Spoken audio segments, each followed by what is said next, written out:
Attention, brave viewers. This video features adults immersed in a spine-chilling horror RPG experience. The content likely includes supernatural elements, horror-related events, and potentially scenes of violence. Viewer discretion is advised. Enjoy.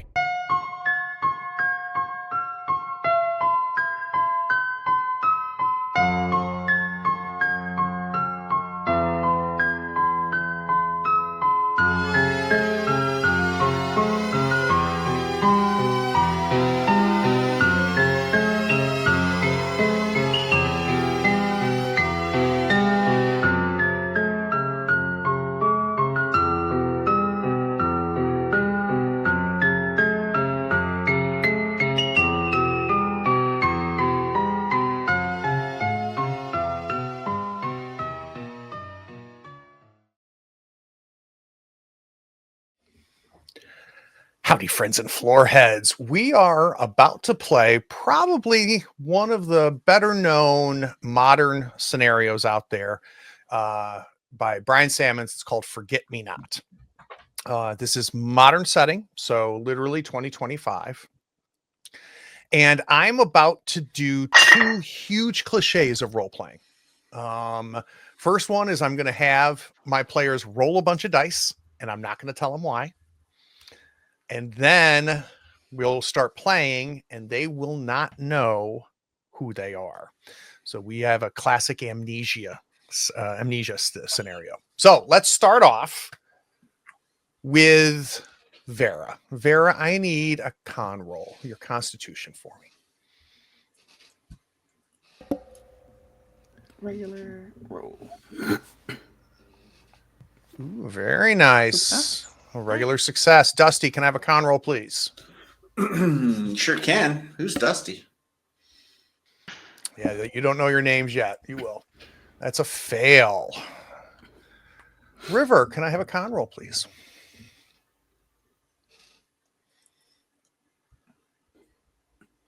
Sorry, it was lagging. Here we go. Cool. Extreme success. Very nice. Nice. And last but not least, Mary, can I have a con roll? Of course. Okay. So, Womp womp. quick, I need 4 luck rolls. So each of you give you a luck roll, and then I'll record them so you guys can just go ahead and do them. We have a success from River, a success from Vera, a failure from Dusty. Mary failed. Yep, man. How about River? River, is that your luck check up above? Okay. Yeah, that was my luck check. All right, perfect. So both Vera and River passed this. Dusty, Doing great. with that failure, I need you to take 1 hit point of damage, please. And the same for Mary. Both of you take 1 hit point of damage for failing that luck roll. All right. Another luck roll. I need 1 luck rolls from everybody. Perfect. Okay. My luck has got to change. Where do I modify my hit points? In the Top bottom box. left-hand corner, you should have HP? HP. Yep. Perfect. All right. So It I've got won't let me modify it. All right. Hold on. The top number. It won't let you change it if you click in there. Nope, it will not. Let me. All right, Oh, wait, hold let's- on. Oh, maybe it's this one. Got Never it? mind. You're Cool. good. Okay. It's not like my other numbers. All right. So it looks like we got Vera failure, Dusty success, River success. Let me get a Mary roll. Or did I already get one? And you Extreme said- success. Luck. All right. I needed another luck roll. This is your second luck roll. Yep. Perfect. Ooh, All right. that's not gonna be so it. that is just Dusty and just River. All right. Now this is where it gets sticky because I'm going to have 2 sand rolls. So let's do our first one. Everybody does a sand roll? Everybody does a sand roll.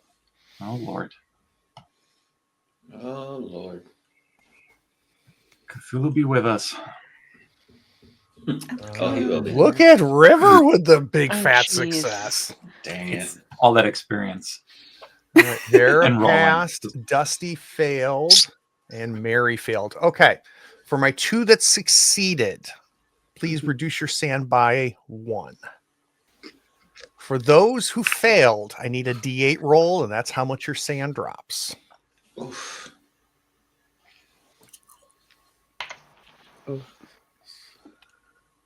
You both rolled 4s. Hey, Perfect. So both We're of in you good drop company. your sand Yeah. down by 4.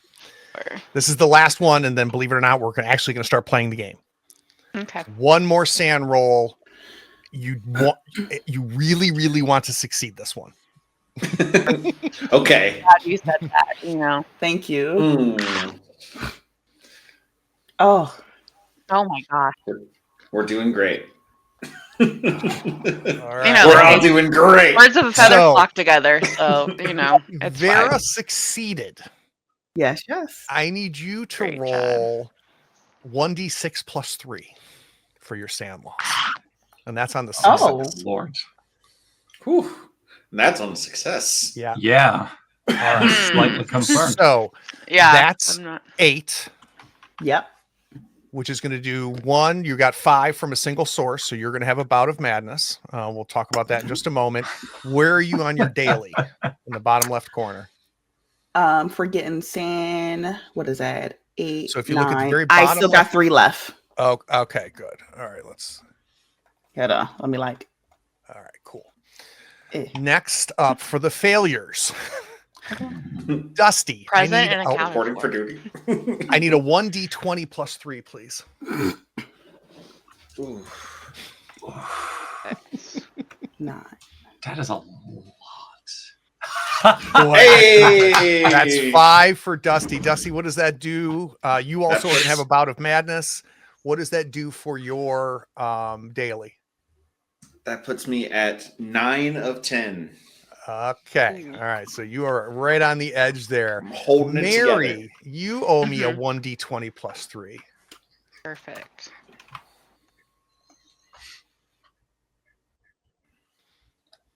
Let's see what happens. What Oh is my happening? God. Okay. Also What a is 5. It's the IP. The Yeah. So Yeah. I've got 3 bouts of madness. And last but not least, All right, then. this 1d20 plus 3. That's a Do I little bit more what I expect, right? So that's Do I only need to 14. decrease anything on my character sheet? Yes, Yeah. your sand. The sanity by that amount. Yeah, by that amount. Okay. Yep. Perfect. All right. So let's talk quickly bouts of madness for each one of you. I need to know, I lied to you about not needing a roll, but I also didn't necessarily expect everybody to hit bouts of madness. That's because we're over the daily, or is the because Well, it's fun? all of you got, 5 if at one you time. take 5 or more from a single source, you have a temporary bout of madness. Excellent.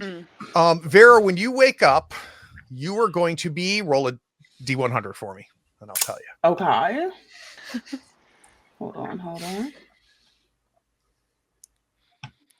46. You're going to wake up and with a desperate need to seek help. So you are just that is just going to overtake you.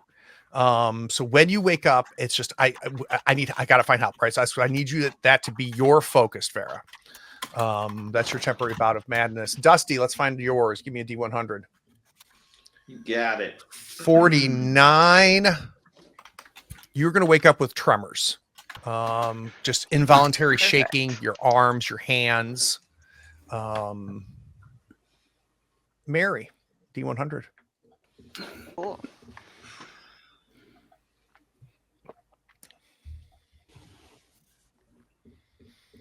A 1. Ooh.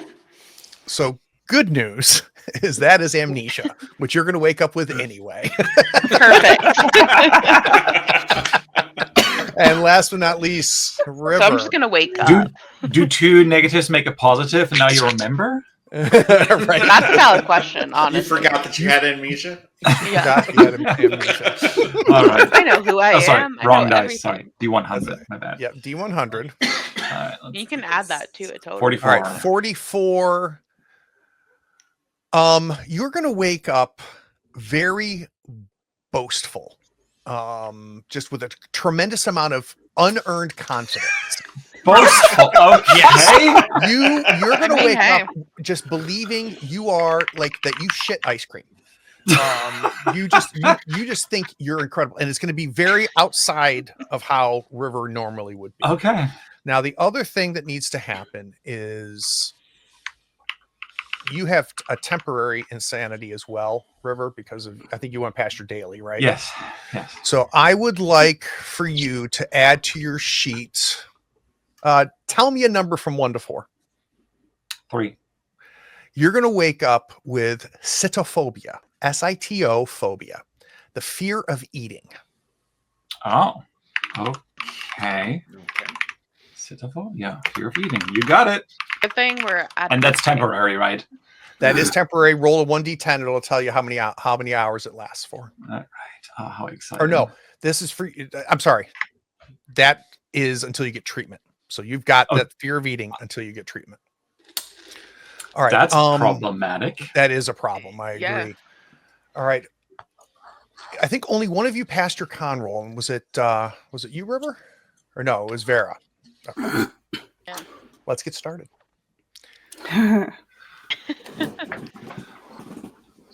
You wake up in near darkness.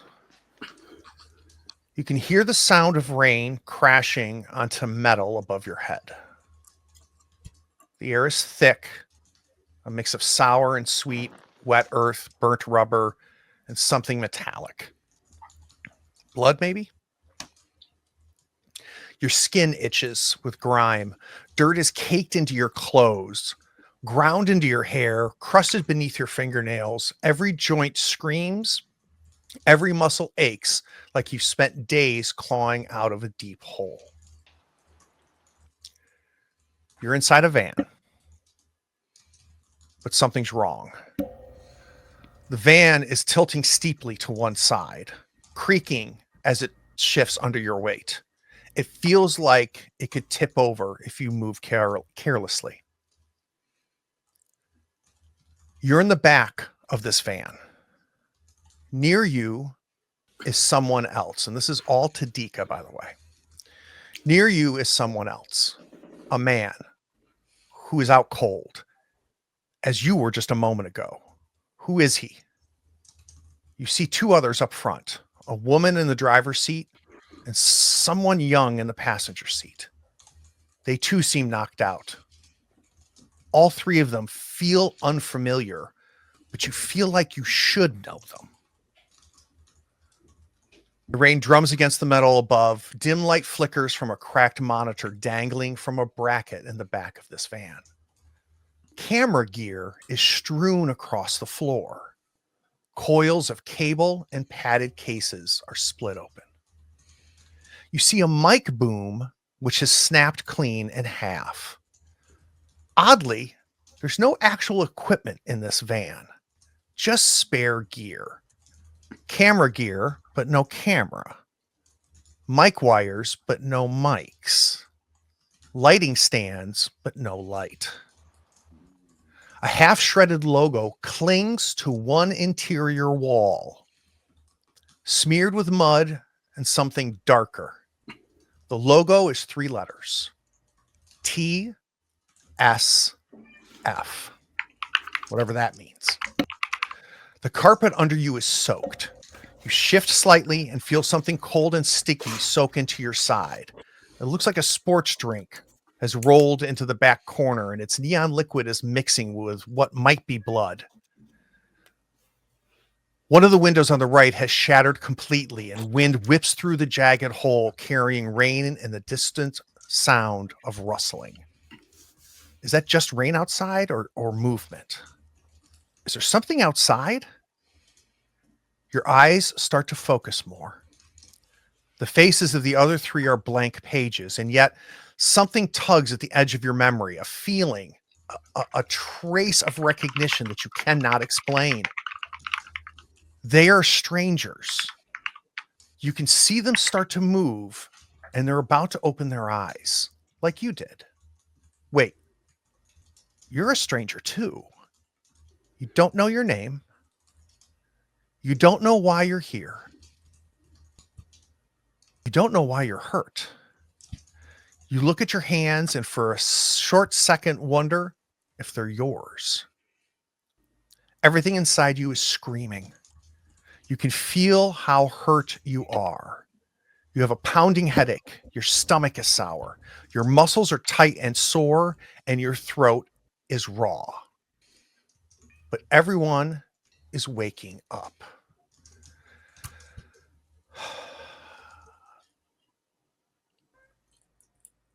All those things that I described to Vera, all of you are feeling. Z, your character's in the passenger side. Seatbelt. Mariah, your character is in the driver's seat with the airbag deployed. And Roger, your character's in the back with Dika's character. You can hear the pounding of the rain hitting this van, and you can feel the wind as it's whipping into it.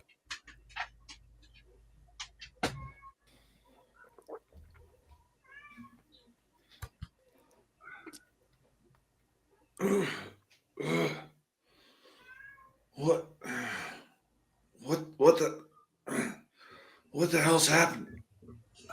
Where are we? Who are you? I look at you and let out a scream. And I am desperately trying to get out of the van. So from where you can see Dika's character, where you can see is that there's a latch at the back, so the van will open from the back if that's what you want. Mm-hmm. Okay. Yeah. Mm-hmm.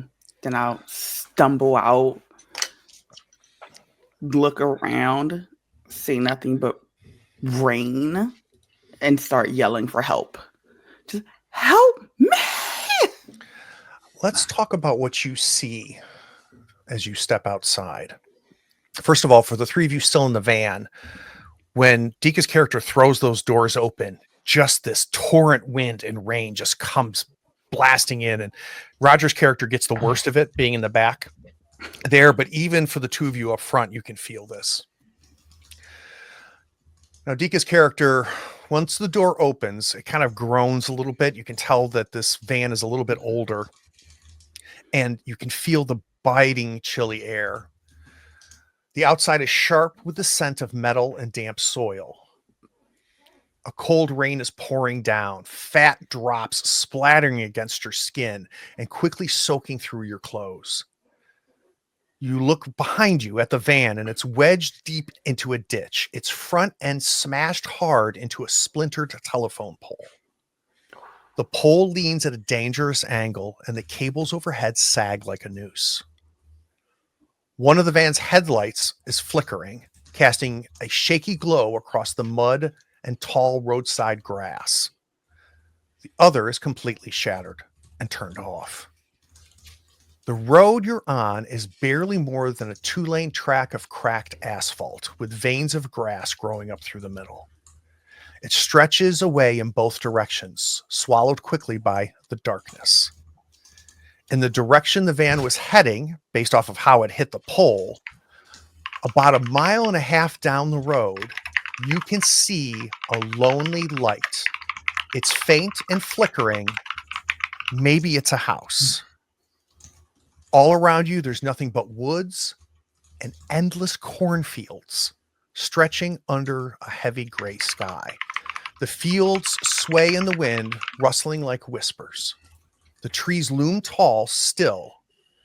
Behind you, the forest feels deeper, older. You have a sense you're being watched. Are you? Oh, is anybody hurt? Anybody? Are you I hurt? imagine- Looking at Mary. Yeah, I imagine I'm like finally coming to with the air pad being deployed and just like dust all over me. And just trying to like imagine I'm immediately trying to grab the door and see if I can try to get it open. Now, remind me, Mariah, your character took a hit point of damage. Is that right? Correct. Yes. You have a profusely bleeding nose. Like Okay. your nose is just, you can taste the blood in your mouth. You can feel the heat and the warmth of your own blood as you look down. You can see it smeared across Mhm.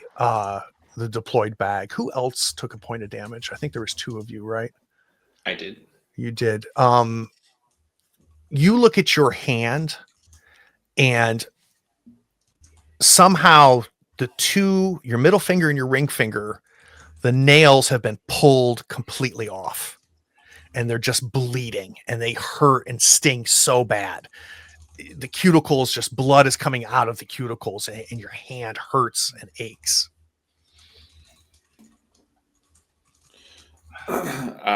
I'm trying to clamber out of the van to the back doors that are open.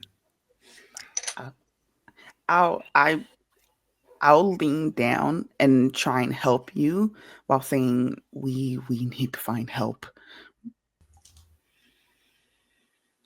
What even? Who are you? Who are you? I don't know. I start patting my pockets and looking, checking for any other injuries or. So you pat your pockets and you find a wallet in your back pocket and you pull it out and there's a driver's license and it says your name, Dusty, and it's your picture. But it almost feels like a fake ID. Like someone made this. But you believe it. Dusty sounds right. That sounds like your name. You also pull out your cell phone and the lock screen is there and it shows today's date of September 15th.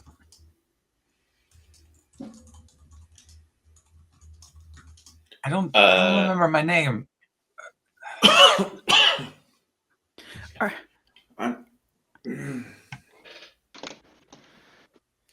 Where are we?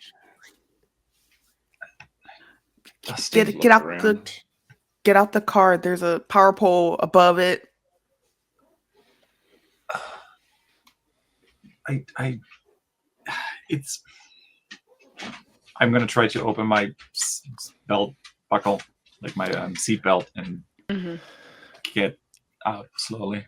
Yeah, you reach and you unbuckle the seatbelt and it releases this pressure that's been on your chest. That belt has been so tight up against your chest. Your arms and your back shoulders are aching, but it flips off and you're able to push open the passenger side door. There's about a foot drop to get onto the ground, so it's not bad. And you're able to slide out of the van. I think I realized in that moment that I can't get out of the driver's side door, like since we're tipped over essentially. So I'm gonna unbuckle and start trying to climb over the center console through the passenger door that was just opened. So all 4 of you are now outside, and this is rain that as soon as you spend 2 seconds in it, everything is soaked. And it just feels like the sky is angry. It's just beating these huge raindrops on top of you. And it's such a torrential storm with the winds and everything. Your visibility isn't much. You can just get a little bit from the ambient light of that flickering headlight. All of you do notice the light I mentioned that seems to be about a mile and a half down the road. There should be a house down there, and I'm gonna check myself for any kind of identification, or even go back into the van to look for maybe a bag. Yeah, so you look back in the bag and you see that there was a bag next to where you were, a purse, and you grab it, you pull it out, and you see your ID, similar experience as with Dusty. You see your name is Vera. Okay. You Okay. find a cell phone in there, but the screen is completely cracked. It doesn't power on. Let's just get to the house. If we go to the like, we can find help.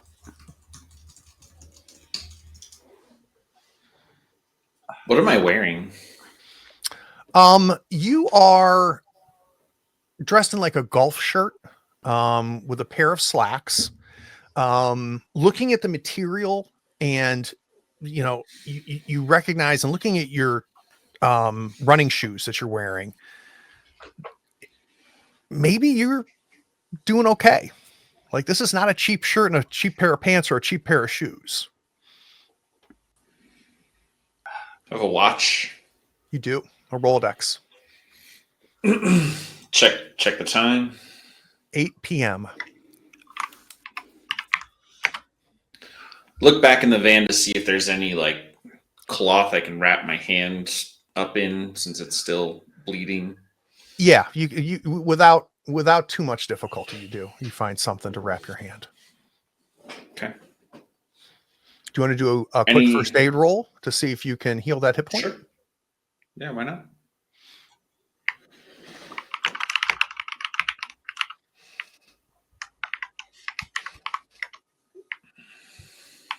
Come on.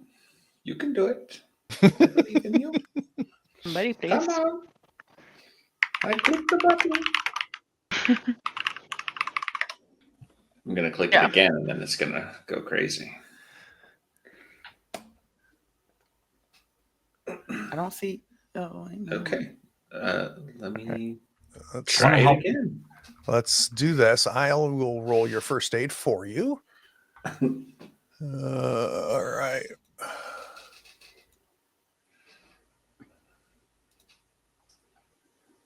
All right, 68. That's a failure. So you're able to wrap your hand, but it's not enough for you to regain that hit point. Z, that keyboard is super loud. Oh, I'm so sorry. That's I don't know okay. why it doesn't filter that out. My bad. All good. The hand is wrapped, Dusty. Mm-hmm.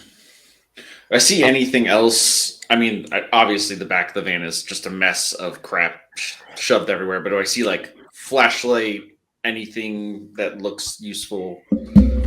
Immediately. Yeah, I think you could find a flashlight back there. So yeah, one of those mag lights, right? One of the big, long, black ones that are real heavy.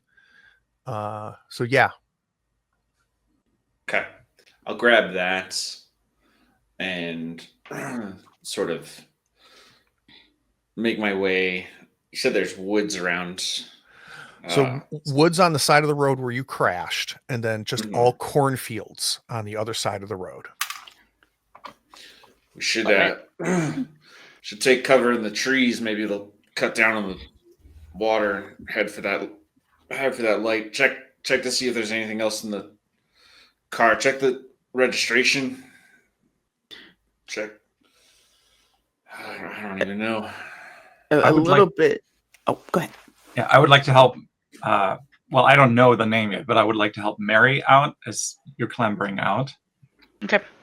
And I should have been driving. Like, how did you? I'm a really good driver. How did you hit that? I wish I knew. What's your name? I don't know. And I'm gonna start also trying to, see if I have a wallet, some sort of bag or anything. Yeah. You also have like a small fanny pack, one that you kind of wear across the chest. And you pull that out and you see your name, Mary. You recognize it and recognize your face, of course. That is you. I will join in and also pull out my wallet. Yeah. All If right. I have one. You do. And you see River, little 18-year-old River. What about my phone? I think that would be a reflex. Just to put it. Yep. Let's see. I got to check your luck roll. River, your cell phone, lock screen. Seems to be working. Can I remember the pin though? It's looking for a Face ID. Oh, perfect. Okay, that's good. Yeah, Mary, your phone is broken. It's just shattered. Yeah. It unlocks, River. Okay. I want to like look at the last text messages. Just pull up messages and just see if there's just immediately something that catches my eye. You see a group chat with Vera, with Mary, with Dusty, with yourself, and somebody just marked as Lynn, Lyn. And you start looking through the chat, and it's discussions about, hey, tomorrow, let's make sure we get these interviews done. Mary's text messages seem to be talking about, I think we got some really great footage. I've got all the cameras ready. And I'll bring, I've got the sound equipment all set up. There's some text messages. You see Dusty contributing. Dusty, says, I'm not crazy about the script yet. I want to work on the script a little bit more. I really wish, River, you'd done a little bit of a better job doing some more research. I don't feel like we have, everything we need, for this shoot. Vera, your contribution to this group chat is talking about, we need to figure out whether we're going to call this a poltergeist or, what type of haunting we're going to consider this. Let's be real clear. That'll make it a little bit easier when I'm on camera to be able to talk about it. And River, based off the messages you're seeing in the group chat, it looks like you're kind of the low person on the totem pole. It's a lot of, I'll make sure that happens. I'll get that for you. I'll have coffees ready as soon as we get out of the motel and head to the house. You're on mute. You're on mute. Anything else in my pockets as I'm feeling around? I think there is something, right? There is. So everything that you see in your gear is close to you, in that front passenger seat or on your person. Okay. And I'll let you decide what's in the front seat and what's in person. You can decide yourself without talking about it, what you're going to take with you if you guys leave here. Okay. Then as I'm leaving the van, I'm going to open up the glove compartment, see if there's any identifying information and any sort of takeout napkins or anything I can try to stop the bleeding of my nose. That's just like profusely. You take that out and you put it on your nose. Yeah, there's some Taco Bell logo napkins, and you press them on your nose. Yep. Another thing that's significant for all four of you is all four of you find with a large plastic keychain that has a number on it and a logo for a motel. Each of us has one of those. Every one of you has one of those on your person, and it says the Coach and Lantern Motel. Okay. And a single-digit number. I'm going to try dialing 911 on the phone. Okay. You've got like 2 bars. So, 911. Hi. We've been in an accident. I don't know where we are. It's just we hit a pole. I'm going to call out over. It's like I'm calling the police. I'm rushing over. You say you don't know where you. Well, first off, is there anybody whose life is threatened right now? Is there anybody who needs immediate medical attention? I'm looking over at Mary and probably decide, since it's just a nosebleed. Someone's bleeding. It's. I'm like being like, it's fine. It's fine. It's like trying to tilt my head back. Some of us are injured. I don't think it's too bad. The car's totaled.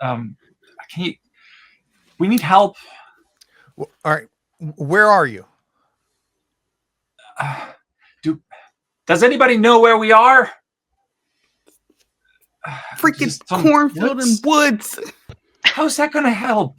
Just Who has the other cell phone? Can't you GPS us? I'm opening up my cell phone and seeing if there's a if map is pulling up anything. Yeah, you bring up Google Maps. It immediately opens. You're in Clio, Michigan, CLIO, Michigan, and you look and see that you're near mile marker 7 on Route 44. I will relay that information. Okay. I will get in touch with the local Clio PD. They're going to get out there as fast as possible, but there's no emergency now, right? I just want to be clear that we don't have anybody dying. Do you need to stay on the phone with me so I can walk you through how to handle that? I think we're gonna be okay. Just yeah, I think. Okay, just hold a minute. I'm going to call Clio PD. Okay. And this person puts you on hold.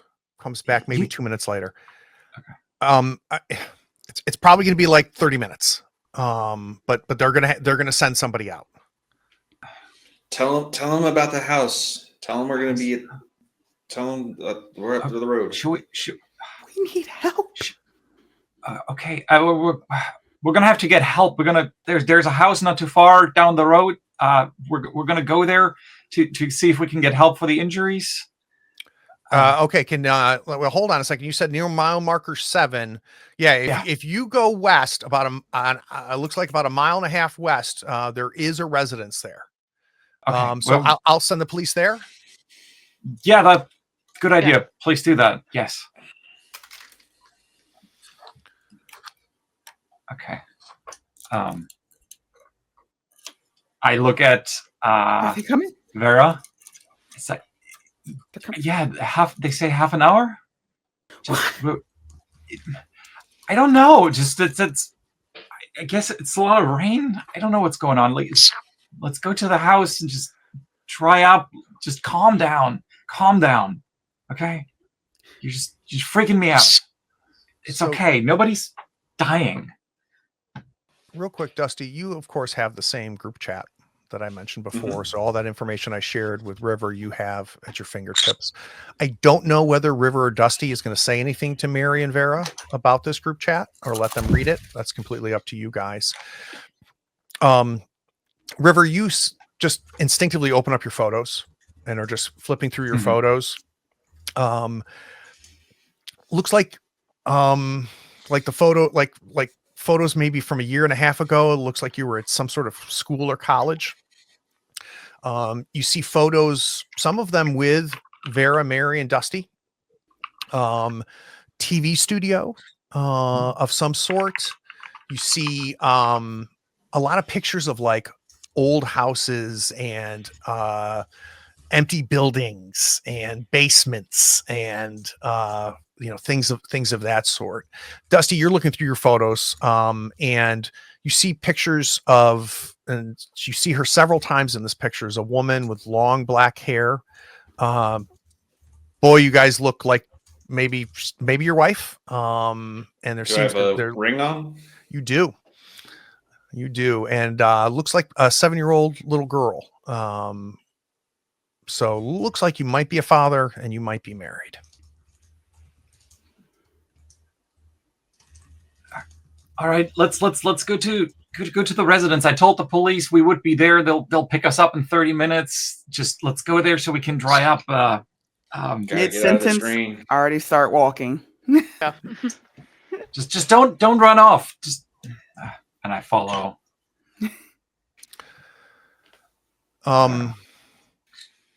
Dusty, there's a couple other pictures that you find in your phone that make sure that nobody else can see your phone as soon as they come up. You see a few pictures of a woman who's about your age, beautiful woman, and not the woman that you see in the pictures with the kids. There's some of the pictures where there's group photos of the 5 of you, and she's in that picture. She's blonde, but looks like maybe dyed. Her roots are a little dark. But you have nude pictures that she's taken of herself and sent you. And it looks like you've reciprocated based off of what's in your photos.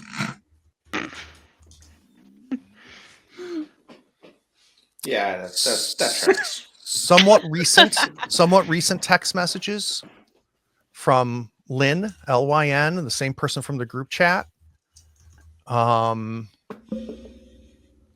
You see the pictures being exchanged back and forth. You obviously work with this person and have very inappropriate messages. Yeah, we're gonna close all that out and stuff the phone back in the pocket and Make sure there's a passcode on it yeah, or some sort of face ID. Like shit. Files hidden. Yeah. right. Secret folders, you know. Like, oh, this person was just confident to have this out in the open. Yeah. The four of you start walking down the road, following Dusty's advice. You're kind of like right at the edge of the forest, which is helping. You're getting less wet than if you were somewhere else. Nice. Someone in chat says must have been on their way to a Coldplay concert. Yeah. Finally, you get to where there's a mailbox and a very long drive, and you can see the light up towards the top. And as you head up there, you see this farmhouse, and every window in it is lit. This golden warm light just that spills out into the darkness. Such a contrast to what you've been traveling for the last about 20 some odd minutes, 30 minutes as you've been walking. There's smoke curling from the chimney. And the place it looks dry.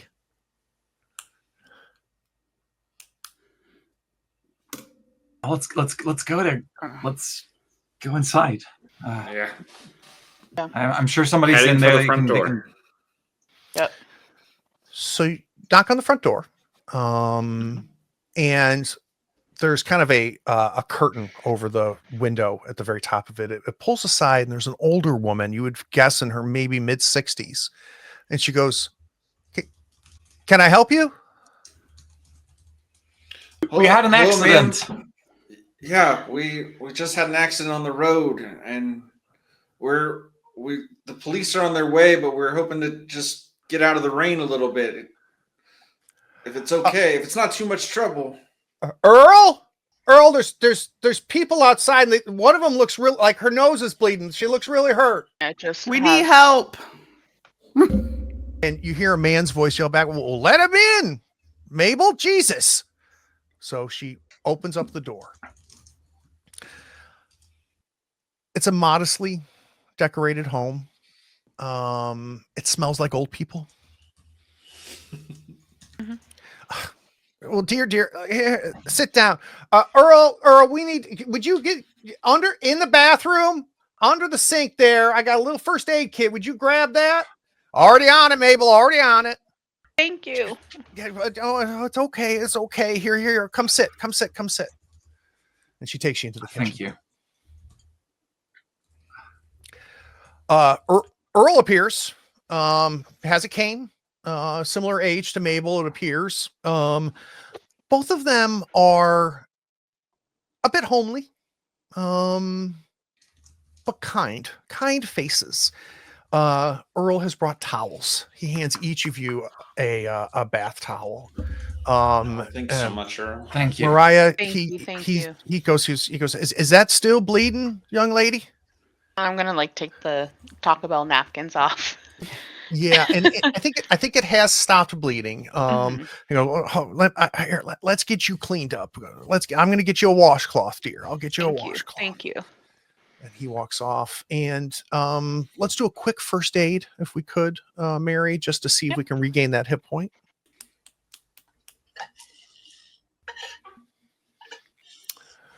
Okay, the bleeding has stopped. Yep. You're going to be able to clean it up with Earl's help, but we're not going to regain that hit point. Okay. Mabel, I'm going to make everybody some coffee.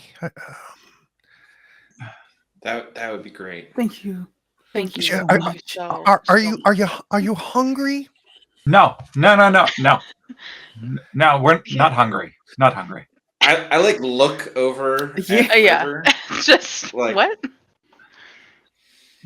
So We don't when want to she's- impose. I've but- seen Yeah, the text exactly, right? messages. No, we're not. So I know that River is not. He's not the voice of the group, right? So, yeah, Yeah. River makes it very clear that you do not want food, right? You do not want to eat. But oddly, for Dusty, Vera, and Mary, you hadn't even thought about it, but she asks, are you guys hungry? Do you want something to eat? And your stomach feels a little sour, but there's no hunger. So you're not hungry, and you have a bit of an upset stomach. The four of you do. we wouldn't want to impose. It'd be no imposition. I can warm up something. Mm-mm, the We're probably coffee's gone fine. in a few minutes when the Yeah. police are coming. They should be here any moment now, based on the Yeah. time that we walked there to the house. Like checking my phone, like what time has passed. Yeah, so we would, based off of what 911 says, we would expect the cops here at any minute. Yeah. Yeah, police should be here any minute. Don't do anything on our behalf. It's You've already done so much for us. Truly. we wouldn't want to put you out. From the kitchen, you can see the front door that you entered in through, and you see light pour in from outside. Looks like headlights arrive in. So, I bet that's Jeff. Hold on. And she walks up to the front. She goes, "Yep, sure enough. Jeff's always third shift." She opens up the door. "Jeff, they're in here. Come on in." And younger guy, maybe early 20s, in a Clio, Michigan cop's uniform. Comes in. I appreciate it, Mabel. I sure do appreciate it. And it is raining out there. Boy, it's raining. And he kind of walks into the kitchen. He goes, "All right, what kind of?" I saw the van as I was coming in. Who wants to tell me what happened? First of all, everybody's okay. Just a little banged up, Yeah. officer. Yeah. yeah. Okay. So what happened? I look. don't I think remember. we're all looking Yeah. at each other, like, Yeah, like expecting somebody else to fill in. yeah. I'll say I'm not sure. All I know is I was in the driver's seat when we woke up. I think I must have blacked out with the crash. I don't recall anything from before, unfortunately. And he's got his pad out. He goes, "What's your name, ma'am?" And I'm gonna like fumble for my wallet because I've forgotten it again. I'm like, Mary. Now, Mary, Which- how many drinks have you had tonight? None. I typically don't drink. Okay. And you don't remember crashing the van. Correct. Yeah. I just remember waking up. Okay. Who does? Officer, I think we all have head injuries. We should probably go to the hospital, get checked out. We're all having. I mean, we can sort out the particulars later, but I'm concerned we all got some brain damage here. Memory's gone and whatnot. I mean, I think we should get some medical attention here. I mean, we can talk about what happened to the van, but I don't want somebody collapsing with foam coming out of their mouth or anything. oh, I completely. Your name is Dusty. Sir. so Dusty. Yeah, no, I agree. I mean, you all look okay, but yeah, we can now. I will tell you that the closest hospital is about 2 hours out. We can definitely work on maybe getting you headed out that way if you need to. I will tell you the doctor. He'll be up and about in the morning if you guys want to check in there. Where do you guys live? Pull out I'm gonna my, also Pull refer out my back to ID. my ID. yeah, pull out the ID. All Philadelphia, think- Pennsylvania. Okay. Perfect. I think Dusty is getting angry, like visibly angry with this guy. And he's like, "Do you not recognize that I just said we all have head injuries? I don't care if the hospital is 5 hours away. We need to get in your car and get going to a medical professional. Unless you know what's going on up inside my head, I think we need to get that solved right away. We can talk about where we're from and who we done and what's going on and who's what and what's who, but let's get a CAT scan on the old noggin here, because ain't none of us feeling great about what's going on. Well, Dustin, I need you to take it down a notch. I got to I figure need out, you to listen to me, sir. Dusty, I need you to take it down a notch. I need to figure out who you are, where you're from, what's going on here. I will call for an ambulance if that's what you guys want. We can. Wait, you didn't already call one? Okay. Call. Yeah, how about we call an ambulance? Yeah. How about you? I need everybody's driver's license. I need IDs. Perfect. I was looking at Fine. mine, studying it, and I pass it over. I'm like, I'm not gonna remember any of this as soon as it's not in my hand. So you guys are all from out east. What brings you to Cleo? I think we're on a work trip. We're Just like again, like memory is a putting little my hazy. head in my hands. This Barney Fife mother. All right. Well, I so, don't all right, think any of us remembers anything after the crash. I only know my name because of the ID card. Yeah, I got a group chat here. When she says it looks like I we're can't even working. say your name because I don't know it, but I'm like, yep. Yes, and her. And she said yes. So wait a second. So you guys have like amnesia, like in the soap operas? Yes. Yes. And I have a Okay. bleeding CEO's nose. best and brightest right here, ladies and gentlemen. All right. So where are you guys staying? I Wait think a second. the I motel. pull out the key. Coach and Lantern Motel. Yeah. We Coach and Lantern Motel, I think. Okay. Let's do this. I should be able to fit the four of you in the cruiser. Let me take you to the motel. You guys can get cleaned up. Let's see how you're feeling. It's going to take about 20 minutes to get there. And if the four of you ain't feeling good and we need to call an ambulance, I'll call an ambulance. It'll take them about 2 hours to get out here and about 2 hours to get you back. Or we can just wait and you can talk to the doctor in the morning. Well, can't we wake up the doctor? Let's get you to the motel and see how you feel. Can I have my driver's license back, please? Hands it back to you. Thank you. Okay. Can we all have our licenses back? Oh, Hand them all by back. the way, I'm Vera. To the rest of everybody. Oh, Yeah. I'm Mary. River, I got a group chat here on my phone. It says we're like here for some. I'm not quite sure, like some documentary, I think. Do you mind if and I read it? hand the phone. Yeah, I'll hand the phone around just so people can get an idea what's Kind of see. in the group chat. Okay. Now share with you, Mary. I imagine I'll kind of come over, look over your shoulder, like, Yeah. okay, yeah. And I think the group chat is more than enough information to piece this together. Obviously the on-screen talent is Dusty and Vera. Vera, you seem to be kind of the co-host of TSF. And you talk a lot about the occult and, tarot cards and just, readings and things like that. Dusty, you are apparently the star of whatever this is, the main host.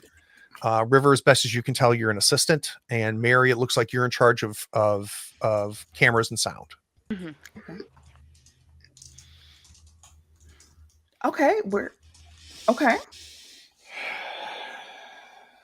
Look, this is probably just temporary.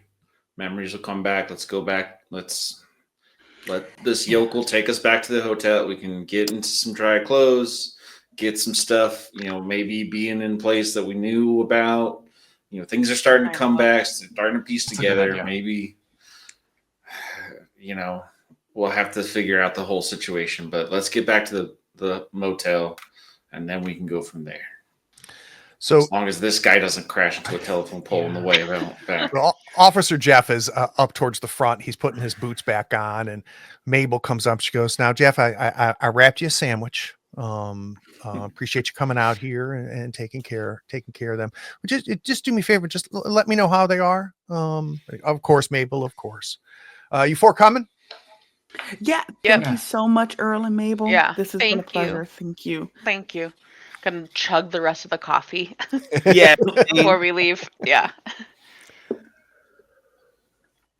I'm gonna So, get in the front seat. Are you going to send I do somebody need to get the car? I asked like a tow truck or something to get the car out of the ditch. We do first thing in the morning. Yep. We can call and have it towed. Yeah, nothing operates off hours around here. It's only there's no Strictly 9 to emergency. 5. Look, sir. I understand. Like you guys are city folk. Cleo's not a big town. So yes, there's one tow truck. And I'll get in touch with them in the morning and have them, go get it and bring it to you at the motel. Dusty starts muttering about like business opportunities and charging for overnights and all that stuff, and typical like alpha personality type thinking. Like, I mean, if he was working overnight, he could charge double, and then he would get much more money. Just a phone I'm gonna call mouth away. to the officer, "I'm sorry," and get into the front seat. Okay. Yeah. And the Mary River and Damn Dusty, you lock guys back kind of there. scrunch together in the back of the cruiser. Anything that we want to do, talk about, ask questions about on the drive, or do we want to go right to the motel? Only thing I want to do is look through my purse to see what's actually in there, but Everything that you have listed on your gear, yep, that's in your purse. okay. Just sort of watching, making sure nobody falls asleep, because I think I remember something about head injuries and falling asleep. And Can we figure out from the group chat if we're like driving? I would like to go through, like, try to piece together how long we've been here, maybe at the hotel, if we've already been here for a few days. Or Yeah, so you go flipping through it, River, and you've got time really to kind of piece things together, along with other things on your phone. TSF is the Supernatural Files. Looks to be a syndicated show, and starring Dusty and Vera, and looks like you guys go and to haunted houses and to abandoned places where they say that there's ghosts and things like that, and basically you're ghost hunters, on-screen ghost hunters. River, you, Dusty, and Mary don't seem to be believers. This is just work. But Vera does seem to think such things do exist. What else do you figure out as you're flipping through that? Lots of reference. I think one thing that's confusing is this references to Lynn, right? Lynn is in this group chat. She seems to be maybe the executive producer. Seems like her and Dusty seem to be the high on the totem pole here. She's the one that, if there's like questions about anything, she's making the decisions. And you see like group pictures, right, of the five of you together.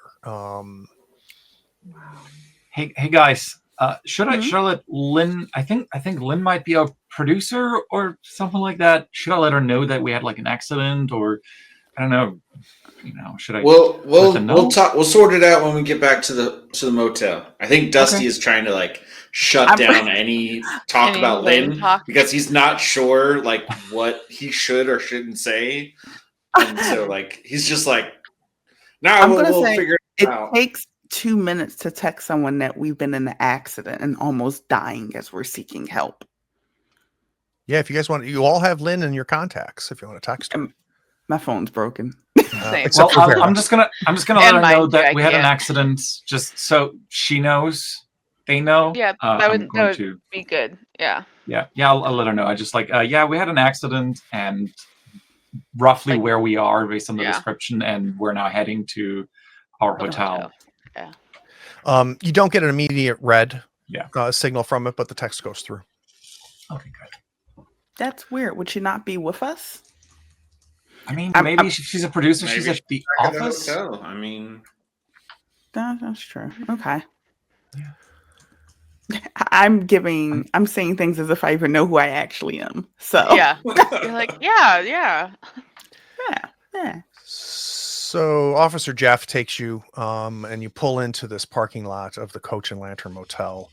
The sign above the parking areas has a COA. It's missing the CH, the ampersand, and LANT, and it's missing the E and the R, and then there's an N.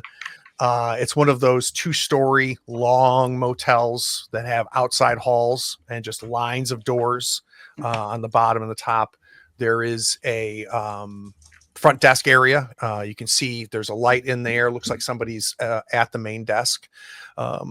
Looking at your keys, Vera, your key says Coach and Lantern, has number 3 on it. And Rivers, yours has the number 5. Dusty, you have number 6. And Mary, you have number 7.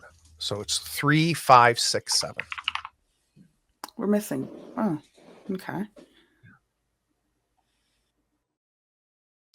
We could probably ask the Who's on 4? guy at the front desk if somebody was with us. Maybe. Yeah. Maybe Look, I got water in places that I don't even want my proctologist to recognize. Okay, I'm getting into dry clothes, and then we can sort this whole thing out.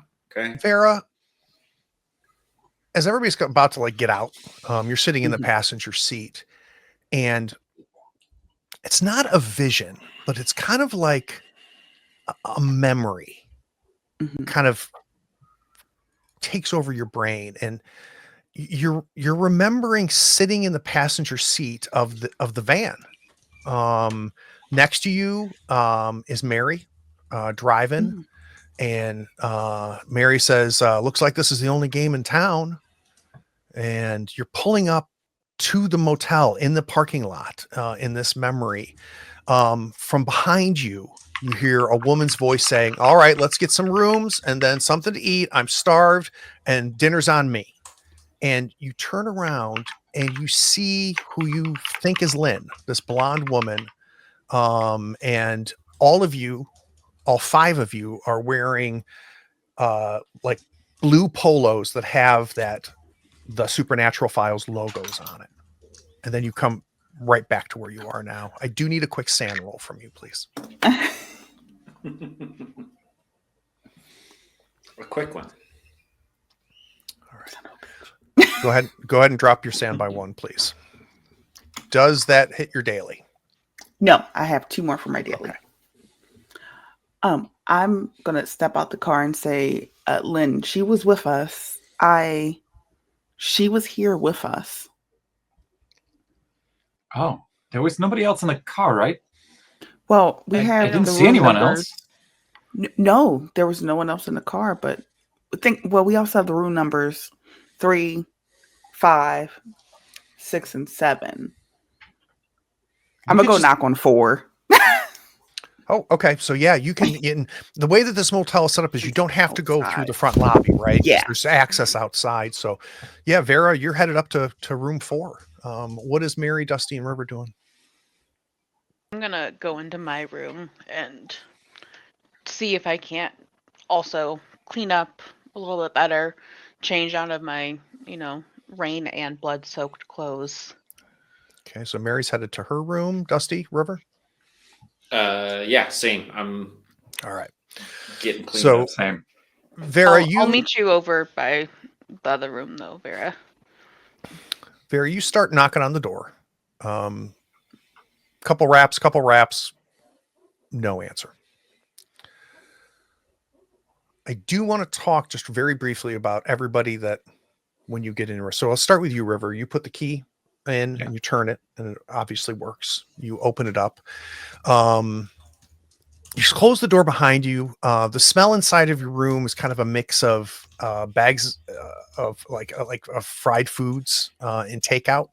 There's bags of potato chips and around. The carpet is thin and cheap.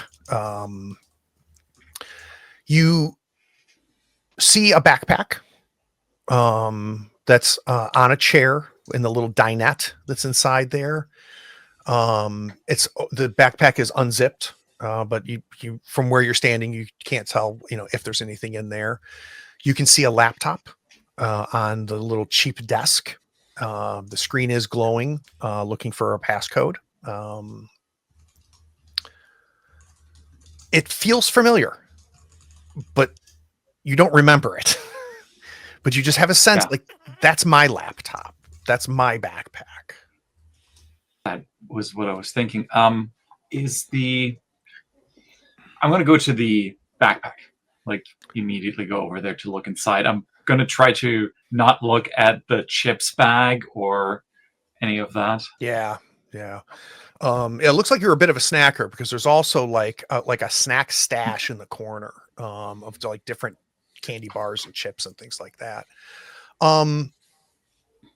You find an envelope in there, in the front pocket, and it's got about $4,000 in cash, and it's unmarked. Wow. Okay.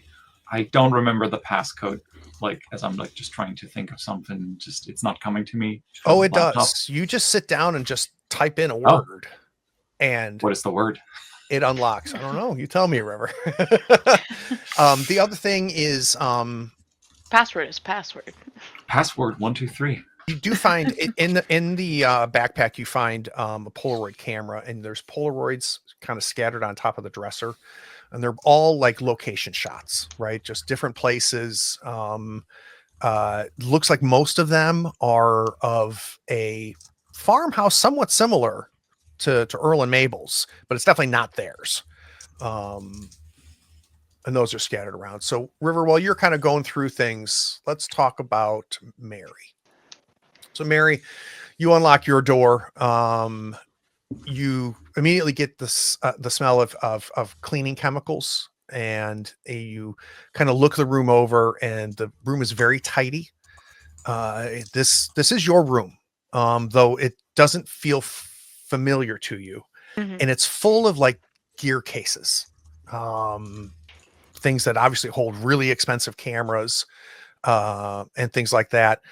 The biggest case, and you can tell by the foam shape in it, would be for a camera that would rest on your shoulder, like a big production camera. There's no camera there.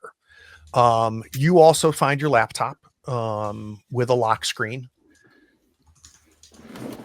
You also find a call sheet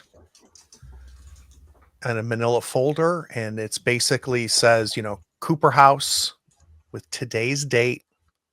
And, let's make sure we get B-rolls. Let's make sure we get exteriors. Then we'll go interiors. Let's make sure we get time with Vera by herself in the Cooper house. And then have, basically just shot for shot. You've got the entire plan for today laid out. Okay. All right, Dusty, real quick, let's do yours. So you push open your door, Dusty, and you get in there. The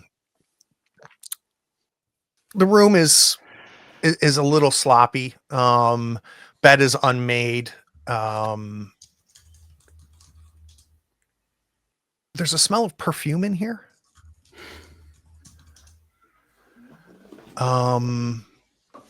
You find your clothes. You find a 6-pack of beer, but only 4 cans left. Two cans are gone. Looking in the trash can, you see the 2 crushed cans.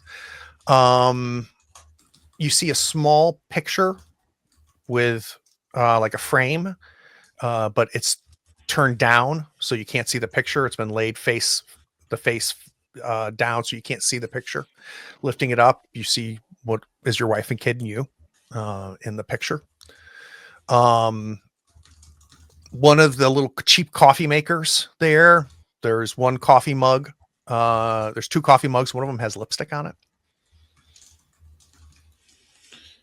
I'm cracking a beer because my hands keep shaking, and I'm assuming that I'm like going through some sort of withdrawal. So I'm cracking a beer and just like slamming it. Yeah. So Vera, you've knocked several times. There's no answer. I'll begrudgingly head to my room to change to warmer clothes at least. Okay. Your room, you go there, you open it up and there's a line of salt just on the inside of the threshold there, that's undisturbed when the door itself opens. You see a lot of like books about hauntings. You find a manila envelope that has a bunch of clippings in it. I'm going to go ahead and share that with you. Give me just 1 second.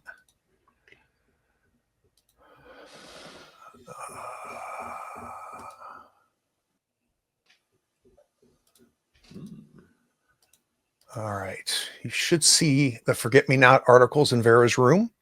There's 4 articles. You guys, Vera, when you have time, you can look at them, just peek at the headlines themselves. You also have a laptop with a lock screen. Okay. So everybody's in their rooms. You're seeing what's around. We can do some more investigating and things like that. I will tell you that just seeing the bed, like just instinctively, you guys are, are sitting at, like, it feels really good. And a reminder, like, everything aches, every muscle is hurting. Obviously Mary with the bloody nose and things like that, but like, and you feel just nauseous. River even more so. Just the thought of food repulses you.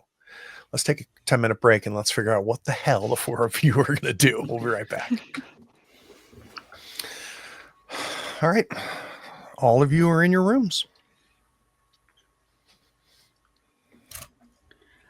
I think I would like to just quickly give the room a glance over to see if there's anything else of interest that I find in it.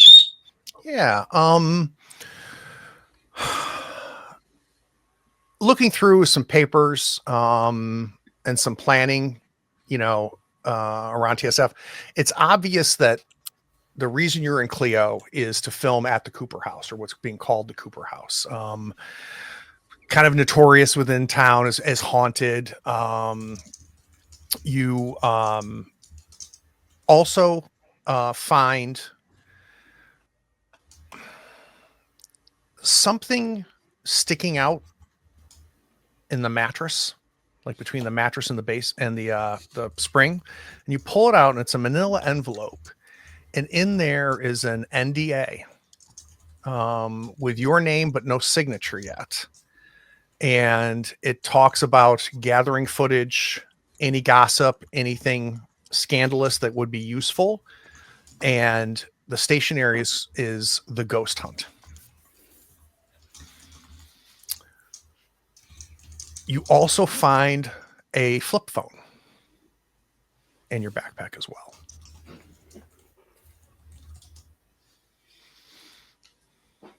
Oh, can't hear you. See? That's wild. I'm gonna open the flip phone just to see what last calls. Maybe there's some messages. It's got one call, one phone number in the in it. I'm going to call that number just from that phone. Yeah, so it rings a few times and it goes, "There better be a good reason you're calling me." It's a man's voice.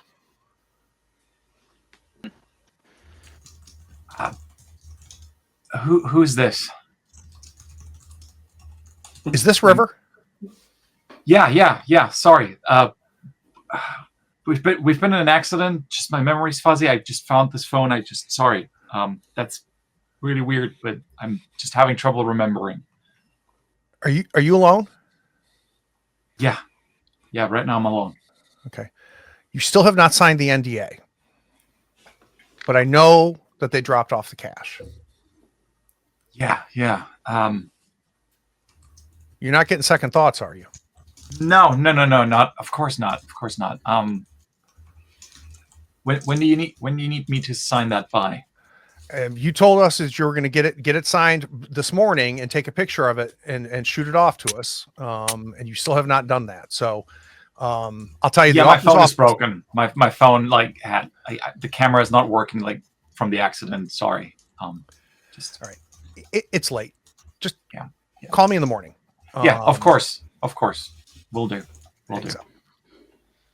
I want to Google, if I have internet, hopefully here, Uh-huh. the Ghost Hunt, the stationary. Any information about that? Another syndicated ghost hunting show.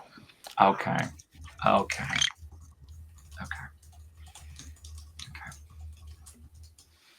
Should have probably done that first before calling.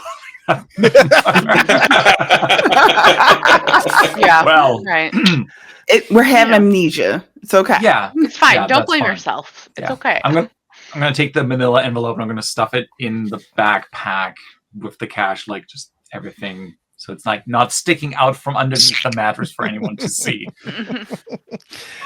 We don't mistake it for a tip. Yeah, and like on the laptop, you also find some emails that has like no name on it, and they're just generic, like multiple digit at gmail.com. And it seems to be conversations back and forth with you and somebody named Dave at the Ghost Hunt. And they reached out to you, told you they would give you $4,000 up front, another 10 grand in cash afterwards. And they want to understand and know where you're filming and shooting in the next 6 months. And they're super interested in you getting some dirt on Dusty. So anything that you can find out about Dusty, give it, and we'll give you bonuses. If it's something that you think that if it went public, it could ruin his career. 10,000 additionally. 14K. That's. Or yeah, I mean, 14K is 14K. I'm going to Dusty. Yeah, Yeah. So seeing that, I think I'm going to sign the NDA and take a photo. I'm not going to send it off yet. Okay. I'm just going to sign it just in case, just ready to sign off. But yeah. Vera, as you spend some more time in your room, I want to give you a couple things that you find. You see not only all those articles, but it's very clear that this Cooper house was the target. This is where you're going there. You find an unsent email draft in your email on your laptop to Lynn Cartwright. It's not been sent, but the subject line is I can't do this with him anymore. And reading it is just like working with Dusty is insufferable. He's disrespectful. He treats you like an employee, not as a partner on this show. And you're threatening to quit. But like I said, it's in your draft folder. That is not something that has been sent. And your no, you don't have your phone. Never mind. That's what one of the luck rolls was. Yeah. Just trying to think. You can see like you had a browser open with multiple tabs, everything looking anything you can find on the Cooper house. The history of the Cooper house. Things along that line. Due to one of the articles saying like filming wasn't allowed here, are we here with permission or are we just dropping off and stopping by? Yeah, that's actually a really good question. It looks like there was a plan. According to what you're piecing together, it looks like about 3 days ago, which looks like when you guys arrived. Mm-hmm. You got connected with a Vanessa Volker. She seems to be a real estate agent. And it looks like they have the listing on the Cooper house, which has been for sale for well over 2 decades now. And it looks like Vanessa was going to kind of let you guys get up there, get you a set of keys. And she looks like she was your connect to get into the Cooper house. Some indication maybe that there were some wheels greased in that process as well.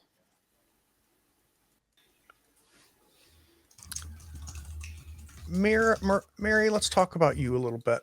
Okay.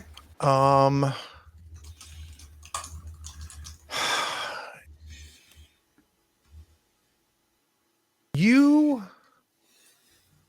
based on an emails back and forth with Lynn, it looks like you figured out or found out that her and Dusty were having an affair. Okay. You make it very clear that you think this is inappropriate. Lynn is responding saying, please, he's got a family. Please don't tell anybody about this. Yes, we will end it. Don't quit. I'll get this straightened out. Okay. You get on your laptop. Give me just a moment. It is full of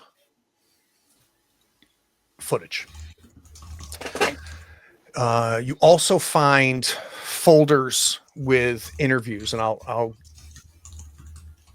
give you those here in just a moment. And as you're looking through this footage, you're seeing footage all from outside of the Cooper house. It's in the Cooper house folder. Looks like you took a bunch of B-roll of this place. Pretty good sized farmhouse. It's got a barn. And you suddenly start hearing voices. And it's not coming from the laptop. Okay, that was going to be my question. Yeah. You hear Vera's voice, and she's saying, "What do you mean the door is locked?"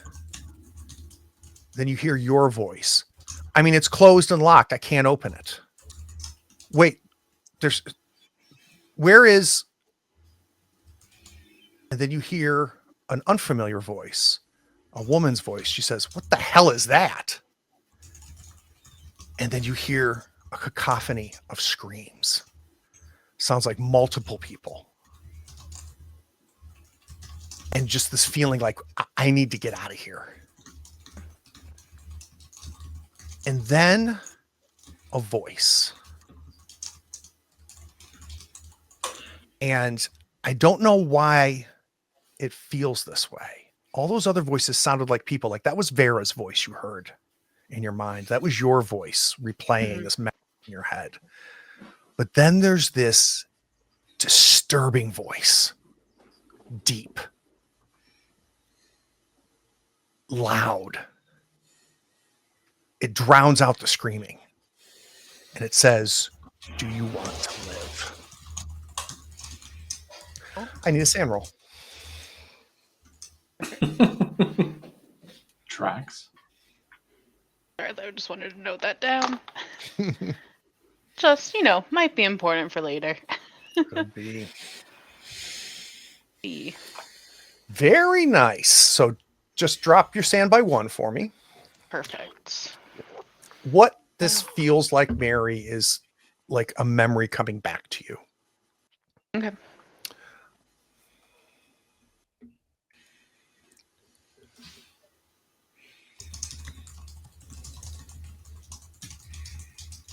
Perfect. Is there any dates on like the footage or like the folder, like when it was created or? Yeah, all the Cooper house footage is from yesterday, and so it looks like all the 9/14, right? Yeah. Yeah. That's all outside footage, all B-roll type footage. Looking at call sheets and plans, today was the day that you guys were going to film inside the Cooper house. You're supposed to meet this woman named Vanessa. She was going to take you up to the Cooper house, let you in.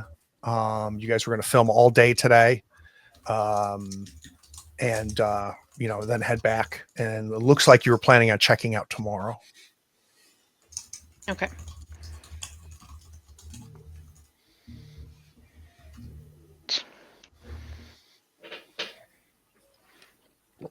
What's everybody doing? I finished the first beer, throwing that in the garbage. Cracked a second one, stripping down and getting in the shower, just to try to wash off all the grime.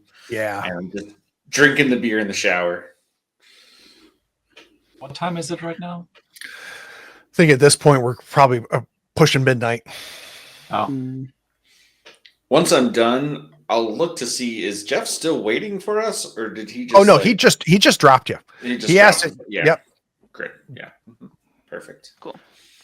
Did he Yeah. call the ambulance? Do we know, or he just? He just We don't know. he dropped you. He seemed, by the time that the drive was over, he was super annoyed. And it looks like the only thing he really wanted to do was get Dusty out of the car. Perfect. Are my tremors going away? Or are they still? They're still there. Yeah. Um, That's disturbing. I'm gonna leave my room and see, because there's like a front office. You said Yep. right for the. I'm gonna see if there's. I imagine that there's an overnight clerk, obviously. So I'm gonna walk to the front office and just see if there's anybody there, or if I can find out more information there. That sounds wonderful. Yeah, so you get there. There's a guy, you open up the door and ding, ding, ding, a little bell rings. You can see a rack of snacks, candy bars, potato chips. Some of the brands you don't think like are in business anymore. Right? They they look a little bit out of place. Yeah, like a super faded Pepsi vending machine that just been bleached by the sun shining in through that front window. 25 cents, which is like ridiculous. Yeah, unheard of. Yep. And he goes, "Hey, guy behind it, middle-aged guy, super nice." He stands up. He goes, "Everything okay?" Yeah, yeah, I imagine he's asking because I don't look the best. Yeah. A little bit disheveled. I think you've cleaned up, but you're still kind of like Yeah, grimy. but you your can hair- tell that Right, there's yeah. like, yeah, I haven't taken like a shower yet. Yeah. Yeah, I'm over in a few rooms down. We got into an accident and was Oh, brought back God. here. Yeah, everything's fine from what I can tell. Just trying to, get our bearings. I don't remember a whole lot. Do you happen to know what day we checked in, or? Yeah, you checked in about 2 days ago. You guys are set to check out tomorrow morning. Okay. I guess you're filming some sort of TV show or something. I think you mentioned when you came in. The blonde lady. Yeah. She said that you guys were like part of a TV station. Oh. Something. Okay. I don't remember. Okay. Yeah. Yeah. Do you know where she's at? Have you seen her recently, or? No, you all headed out this morning. Told and said not to clean the rooms again. So we didn't. But no, I haven't seen her. Other than this morning.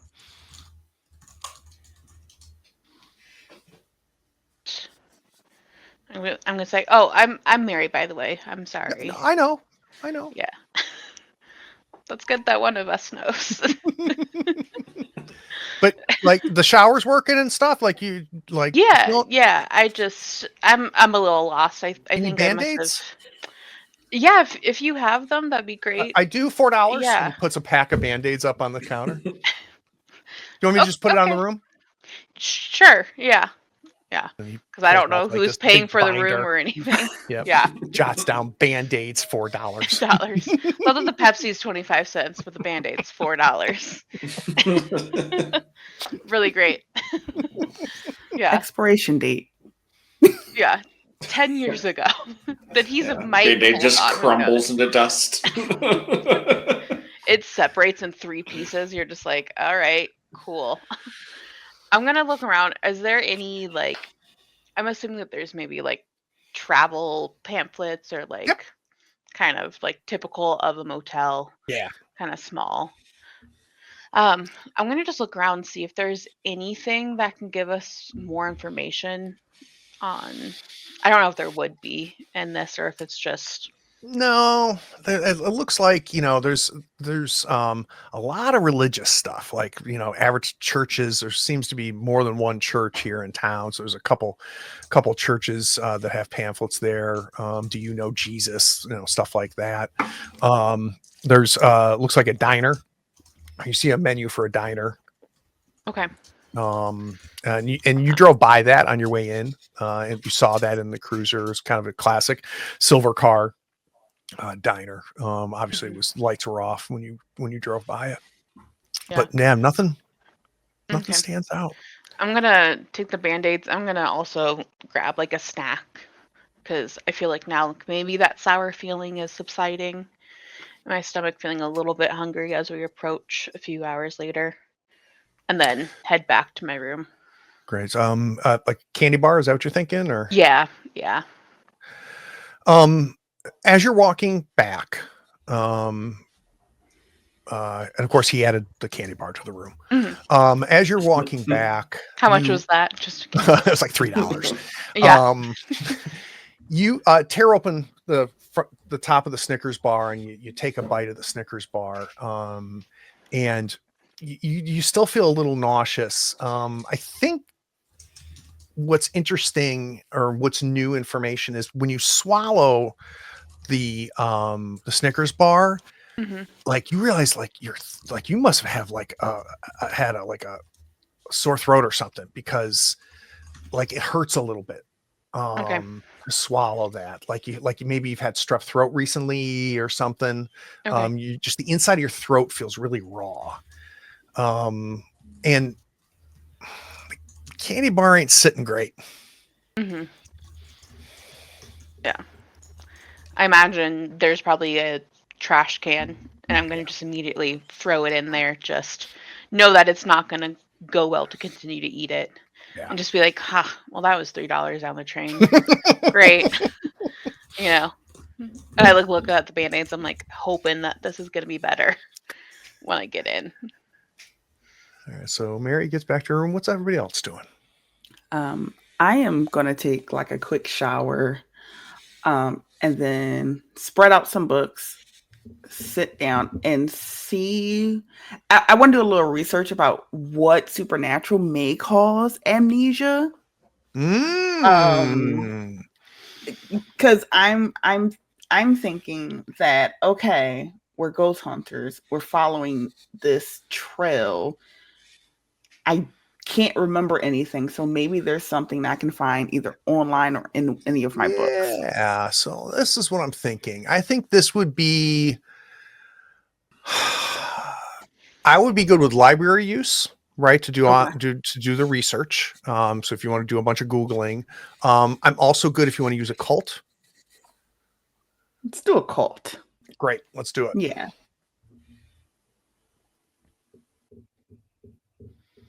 Because why would I get that? Yeah.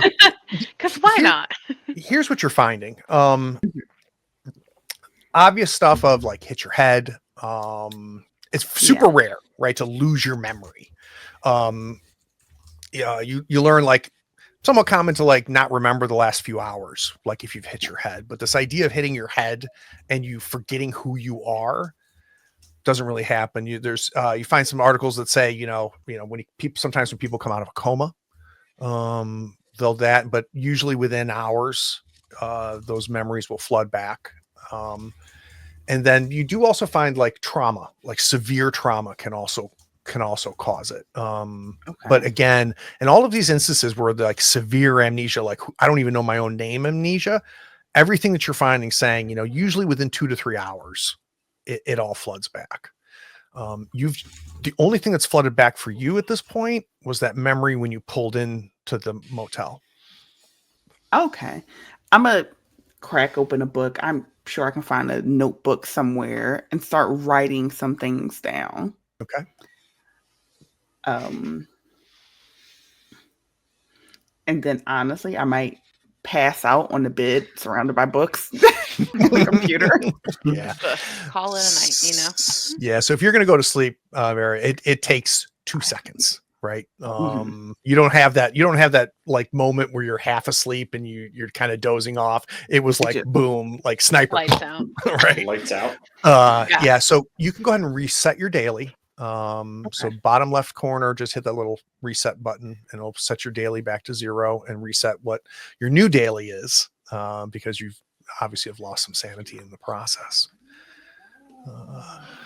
River, Dusty, what are we doing? Dusty, you're on beer number 3 at least. How's the beer sitting? Is it, am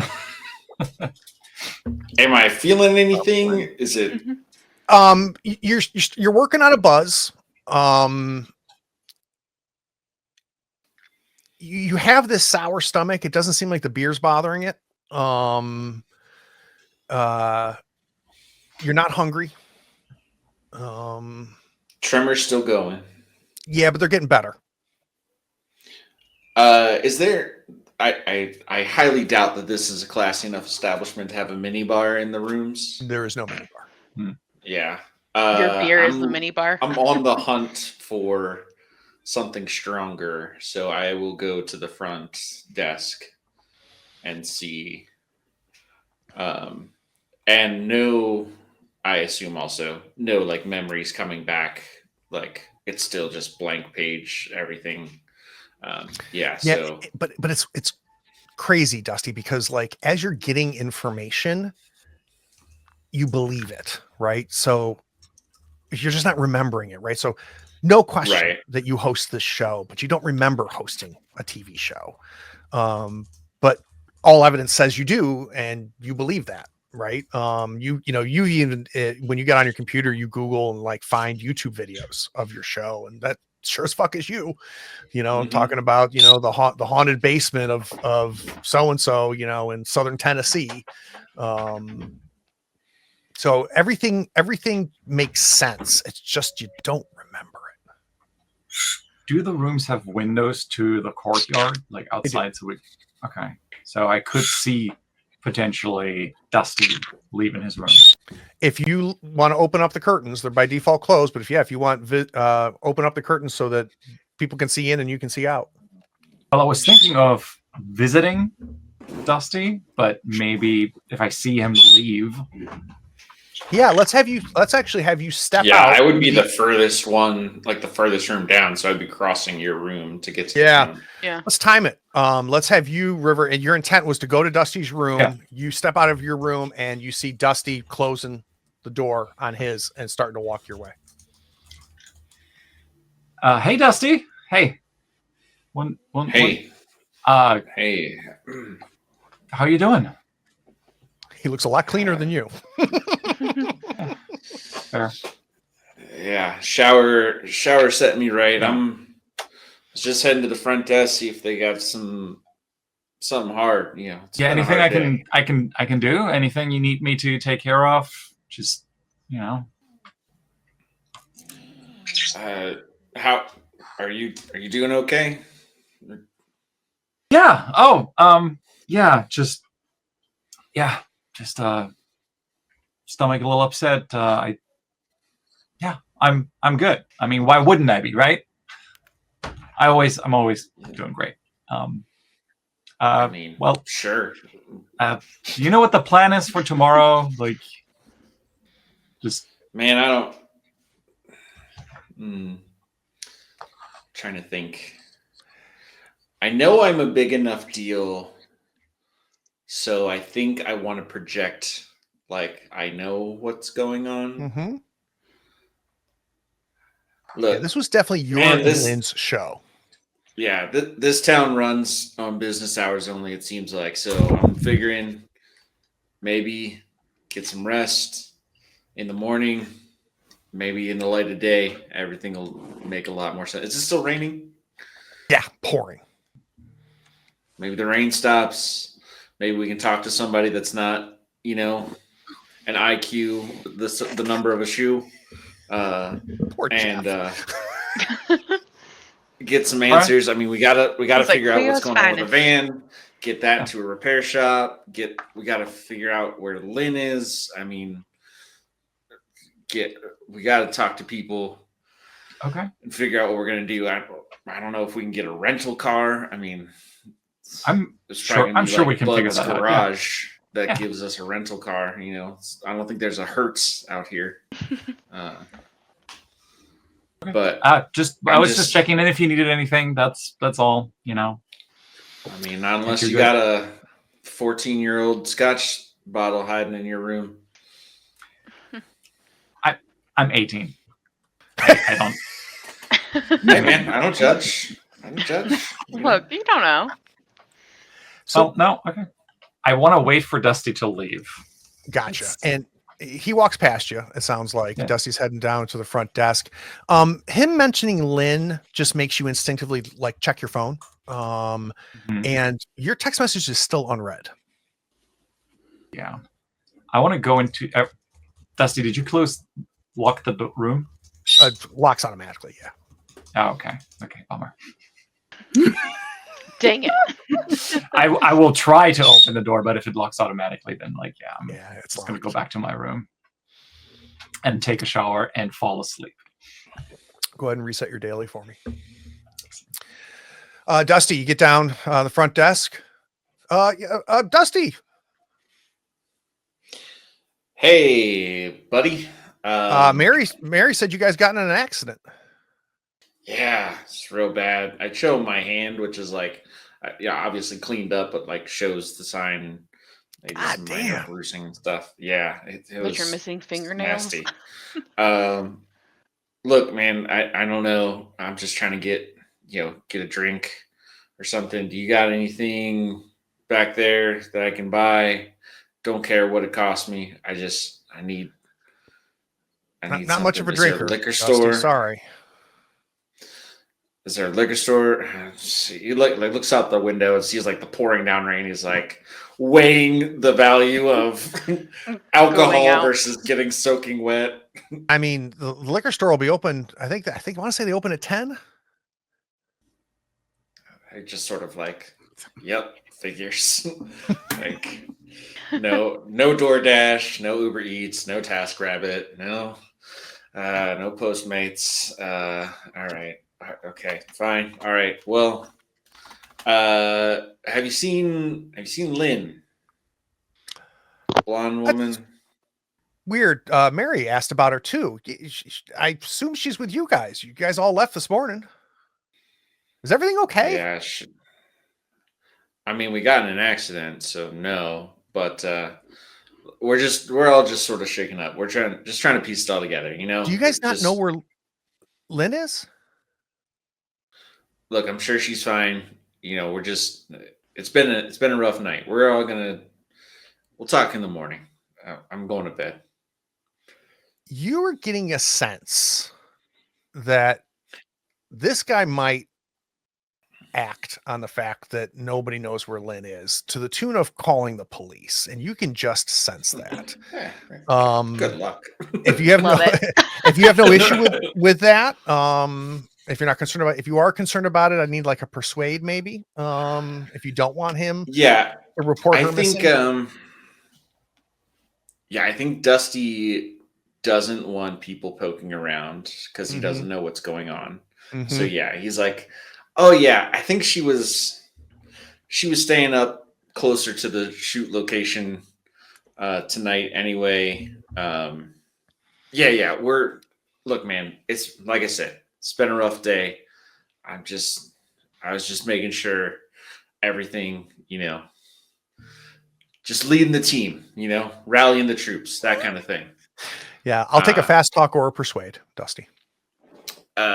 Just need a normal success. Slightly better. So let's see if the dice gods love me. Barely. They barely love me. That's great. You guys gonna like did your van get like totaled?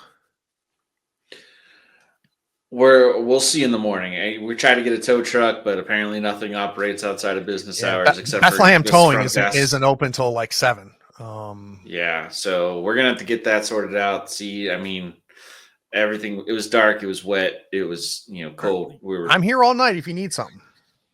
All right. Well, just gonna hit the sack. No. You don't have any liquor back there. Like I said, Dusty. Sorry, I just don't touch the stuff. I was just making sure. Might consider it. Guest services. Yeah, I'll let the owner know. Just a thought. Mary, what are you doing? I imagine I'm going to, when I make it back to my room, take a shower, I'm gonna sit in bed, not go to bed quite yet. I'm gonna pull my laptop and just start going through, kind of digging with a more fine-tooth comb through all the photos. Um, are there any other, like, I know that my large like filming camera is assumed missing, probably back at the van. Are there any other like tech Well, to be gadgets? clear, it definitely was not in the van. Okay, it wasn't in the van. Okay, Yeah, it was the one just thing that was really like odd about the van is like there was cases to hold equipment. There was like it looked like extra stuff, right? But there okay. was no microphones, no lighting Okay. gear, no mics, but you had extra wires as Mhm. maybe as backups. But Okay. yeah, But all like of that equipment gear as was far as not that. there. Okay. Is there any equipment in the room besides those, or all those cases also Yeah, you've empty? got mics, you got a backup lighting gear with tripods and everything. That's Mhm. all there. Yeah. Yeah, then I think I'm just going to go through my laptop and just go through the photos, see if there's just any sort of pictures that stand out or any details in said photographs that kind of may lead us towards knowing what happened. Let me think here. Um, you're going through it and you figure out that you guys arrived 2 days ago. Mhm. Um, five of you drove from Philly. Um, yesterday was kind of like get some B-roll of the Cooper house, do some interviews, record some audio for that. And then today was the shoot. Okay. Nothing more at all. Not really, Just no. okay. Now I will say you do find kind of the hit list for interviewing. Um, Mhm. so you were set to interview Charlotte Coleman. She's the mayor.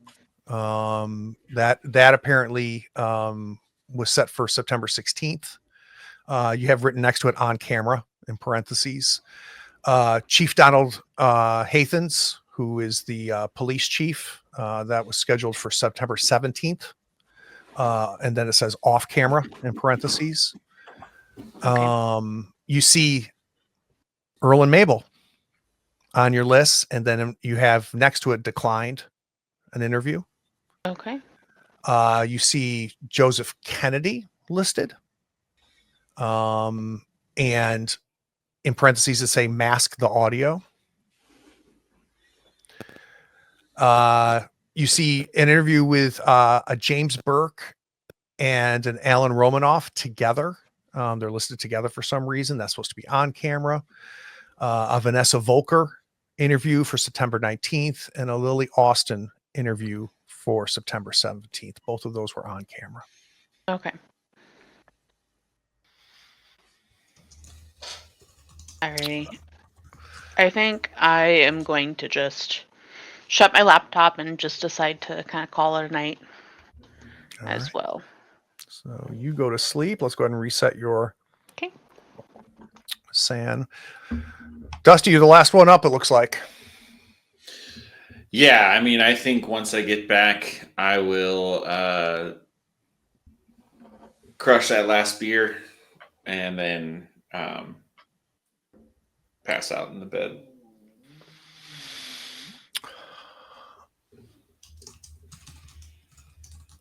Vera, you're in a deep sleep. Mm-hmm. And you wake up to the sound of drums. Not like gentle drums, like thunderous primal drums. They're throbbing your skull, echoing like like in your bones. They're the rhythm. You just can tell the rhythm is old, almost its own language. You try to get up, and you can't. You realize you're not breathing. and you try to inhale and you can't. You can't even move a finger. You're just frozen in bed. And then you realize it's because you're not in your own body. You're deep inside something vast and wrong. Like you're like a passenger in some other body. And then you wake up.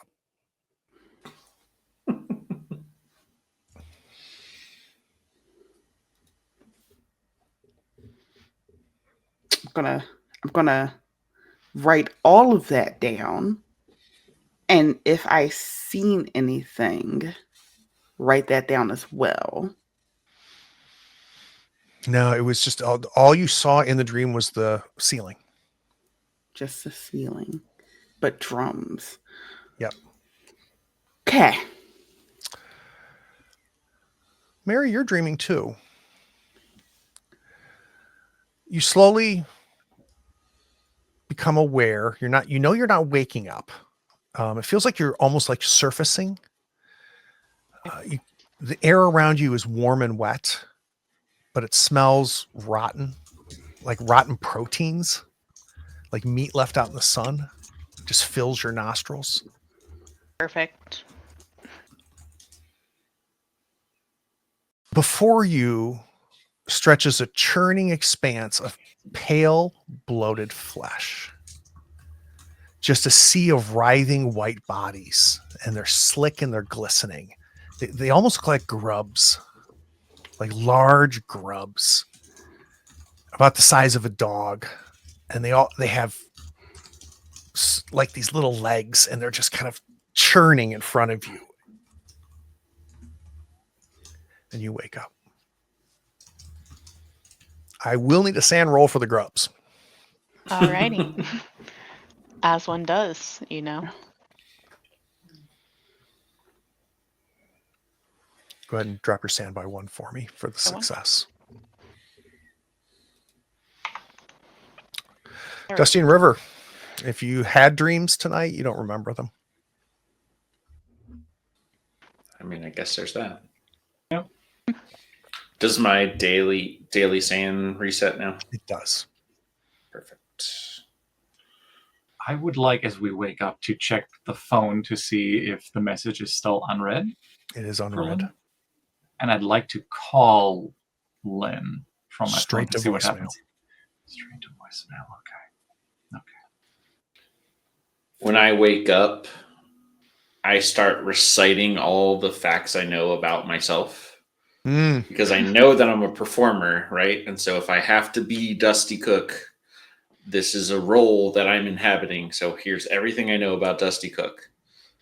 And just like laying in bed, staring at the ceiling, like rattling off every fact. Your cell phone rings. It shows baby as the contact. Okay. I'll answer it. Hey, honey. You okay? Hey, yeah. Woman's voice. Yeah, things are good. You didn't call me last night. You said you were going to call after the shoot. Yeah. Well, I mean, things are fine. Just well, there was a bit of an accident with the van. Are you okay? And oh yeah, everything's fine. Yeah, so we were the van's still in the ditch. We had to get the police and honey, I'm so sorry. yeah, well, I mean, we're gonna get it sorted out this morning. Nothing here operates past 7 p.m. It's like the buffet at the old folks home around here. Are they going to fix up? I mean,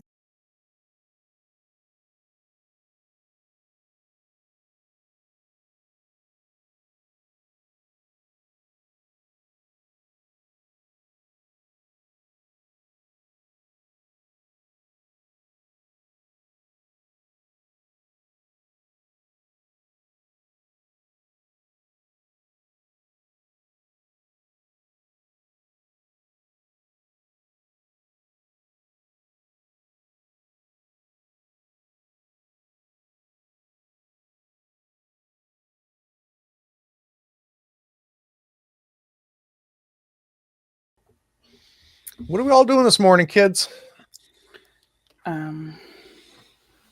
Okay. So I'm Can't hear you, Z. It's all good. I was going to grab coffee for everyone, but I don't think there's something like a Starbucks or anything nearby. So No. Unless you want to just brew it in your like in room machine. Yeah, you've got like one of those This. shitty, like tiny, like 2-cup pots, you know. Yeah. Mm. You're like, I'm gonna be here for 30 minutes. Vera, it sounds like you had a plan this morning. Yes, I think I am going to wake up and knock on everyone's doors. So in case you want to do something by yourself, please go forth first. You're like, too damn bad. But I'll first start with River.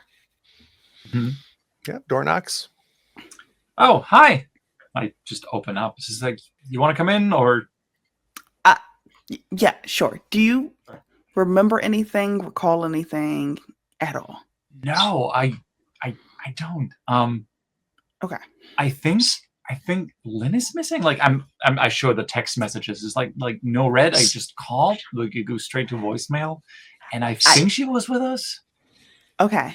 I think we need to go back to the Cooper house. Yeah, that's probably a good idea. I don't know how. I mean, we can probably get a. Maybe we can ask if they have a rental service in town. Okay, that'll work. Yeah. Okay. I'm gonna let everyone else know the possible plan, and then I'm gonna meditate to see if I can recall anything else. Okay. Should we like meet? Like, should we just all meet up at a certain time? Maybe. We probably should. Yeah. Okay. I can let the others know. How about like we meet up in like half an hour? Oh, if you're willing to do that, sure. Sure. Yeah. Of course. Yeah. Awesome. It's my job, right? Right. I'm not gonna lie to you. I don't know. Maybe it's helpful. I'm sure you're great at it. I got I show her the Polaroids. Like I got some like shots from like a location. So maybe I do. I assume it's the farmhouse on the Polaroids. Yeah. Okay. Like, yeah, just took photos like from probably shoot location. Okay. If I remember correctly, there may have been a body that was found near the farmhouse in the cornfields. Oh.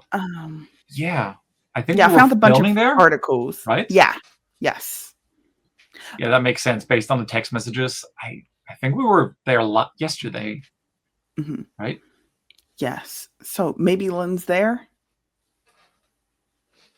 Maybe, yeah. We gotta find out where she is or where she. Yeah. Yeah. It's kind of weird. She's not opening up her room door, so.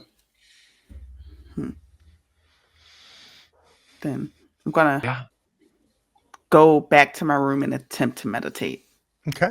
Yeah. Let the others know. Okay. Dusty Mary, anything we want to say or just want to just meet? Where are we everybody meeting? Your room, River, or up front? I imagine up front.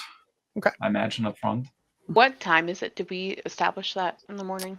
Let's say like 7-ish. Oh, okay.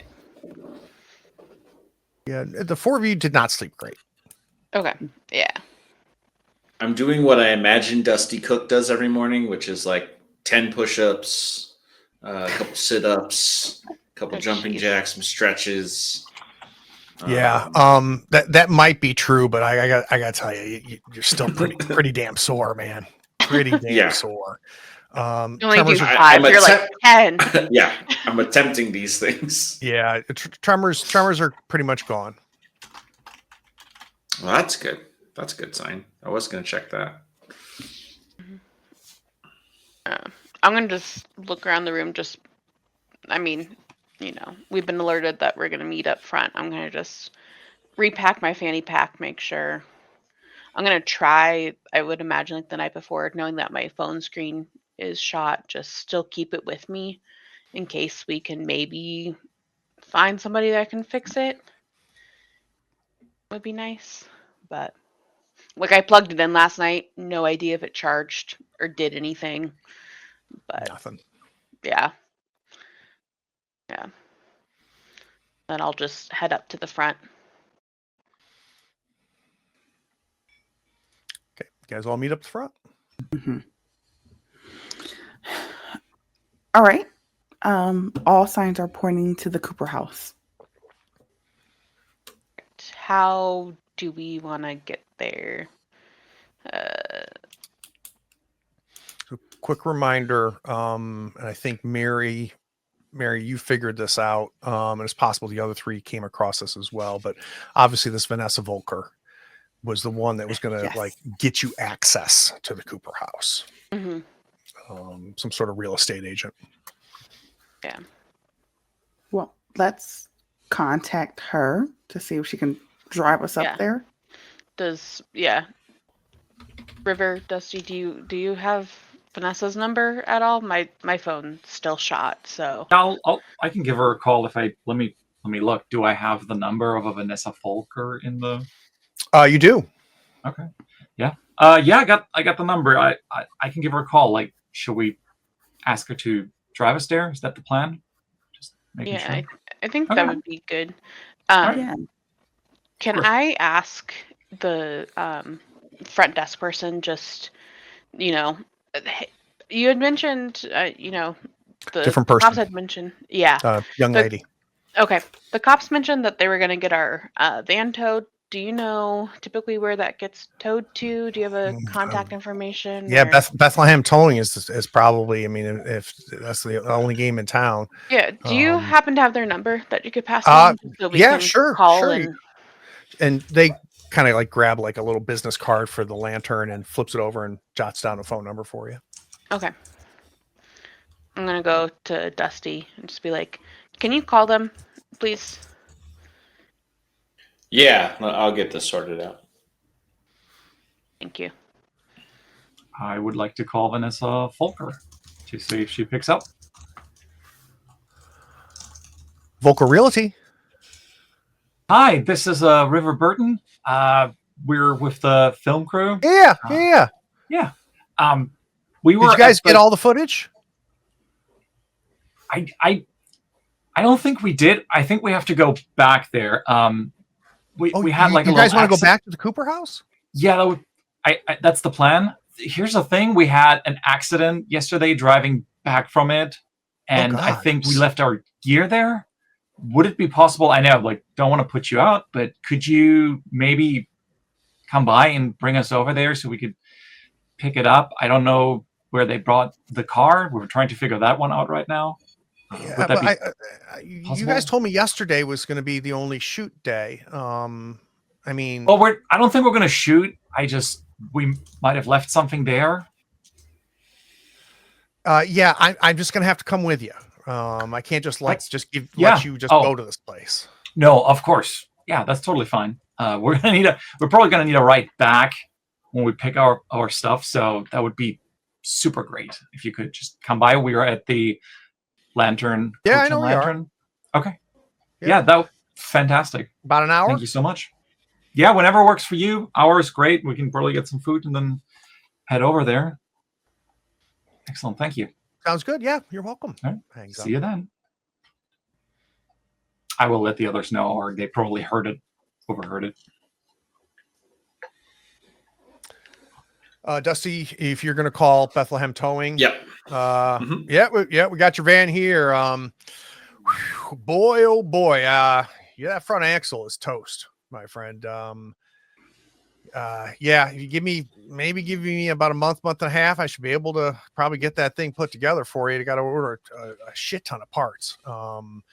And that front grill, I got to get that, straightened out. I don't know. I'm thinking, why don't you just hold on to it? It's a company vehicle. We gotta sort things out with corporate and get everything. We might just be flatbedding that back to Philly. if you wouldn't mind just holding on to that for us, can we come by? I think there's some personal effects in there we might need to retrieve. Yeah, you should let everybody at corporate know it's $100 a day for me to keep this thing. Yeah, that's fine. I mean, what else are we gonna do? Yeah, so we might be by later. What are your operating hours? I assume noon to 1 every second Tuesday of the third month. No, I'm open till 3. Whoa! Call the newspapers. We got a hard-working fella out here. He works more than 3 hours a day. Wow! Can I help you with anything else? Scoop. No, you've been a real treat. He hangs up on you.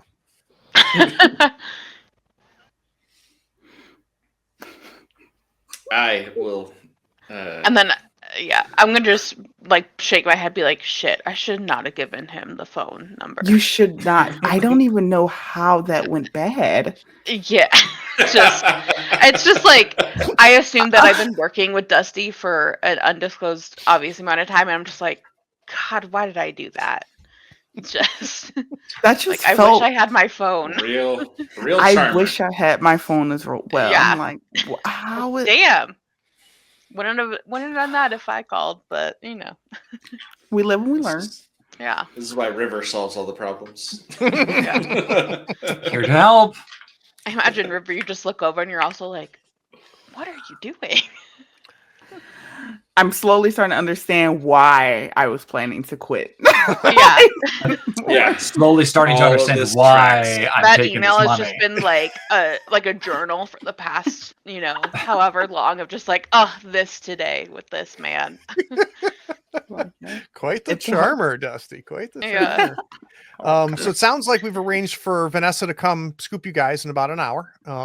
Anything we want to do before then?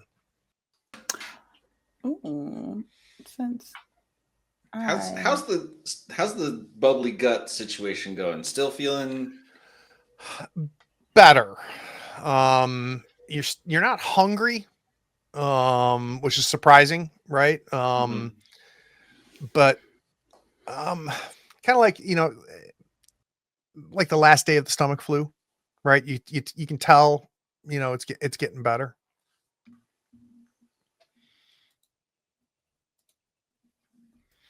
I'm surprised. I surprised myself by not having cigarettes. Somehow I think that I should be smoking, but I don't find any cigarettes on me, so I just assume that I'm not into cigarettes. It's like, all right, apparently so. Vera, you look at River, and they have out of both nostrils blood coming out. River. I'm feeling. Is there blood? Yep. Oh. I'm just grabbing like I'll try to help find something for them as well. I think somebody will have Yeah. tissues and a purse. Or Yeah, something like like a desk or something. Yep. Oh, maybe we should go to a doctor. Like I never have nosebleeds like that. Is it a lot? Is it a little bit? Is it? Wait, why don't It's a we lot. go to the doctors first, and then go to the? Yeah, because we're moving as if we all remember our lives. Yeah. I mean, Yeah. Like I would imagine River's nosebleed is like, oh shit, yeah, we were all in an accident yesterday. Yeah. How is everybody feeling? I can tell you, Dusty, right now, you need to find a bathroom. Don't even explain myself. I just Yeah. Leave. Like that urge hits you, and you're like, "Oh shit!" Like I'm going to shit my pants if I don't get to a bathroom. And you run up to your room, unlock it. You're pulling your pants down as you're walking towards the bathroom, and you sit down. And I need a con roll. Oh God. On the toilet. scene You from never Dumb and want to Dumber. roll.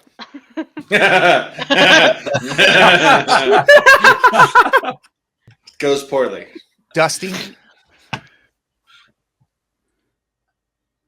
your large intestine and colon completely evacuates. Not solid. Painful. Smells awful. Like you're courtesy flushing yourself. And it is like a good 8 minutes. Like as soon as you're kind of cleaning yourself up and you're about to get up and you're like, oh no, and you sit right back down. Round 2. And it just keeps coming Just out. sweating profusely. Yeah, it is physically traumatic. Oh. Well, River, just by pitching Yeah. pitching her nostrils, you get it to stop. Yeah. Um, I don't have a headache or anything, right? You don't feel great. I'm not gonna lie. Not the three of you just I don't would feel imagine we all like Yeah. head kind of throbs. almost like a hangover, right? Like yeah. I didn't sleep well. You feel a little dehydrated, dry mouth, we should go to the hospital a first. little sluggish. We should at least check Call the the doctor. doctor. Yeah. Doctor, yes, the doctor. I- Maybe Vanessa can bring us. Yeah. Well, I I'm mean, gonna, yeah. yeah. We, Can I ask the front desk clerk? Do you have the number for oh gosh, I'm blanking on the name. The doctor in town? Yeah, Dr. Simpson, sure. Yeah. Yeah, I Yeah. mean, he's not but I don't know, 200 yards down the road. Oh. But yeah, oh, I can give you his number. Yeah. Okay, perfect. Can I borrow your phone? Do you mind? Because Yeah, it's 50 cents a call. Oh, I hand her I'm gonna my look phone. to River and be like, Yeah, thank just you. okay. All right, thanks, River. I'm gonna just dial it and see if they're open. Yeah, it rings. Simpson's office. The lady answers. Hi. My name's Mary. Me and a couple friends were staying down at the motel down the road. It seems like from you.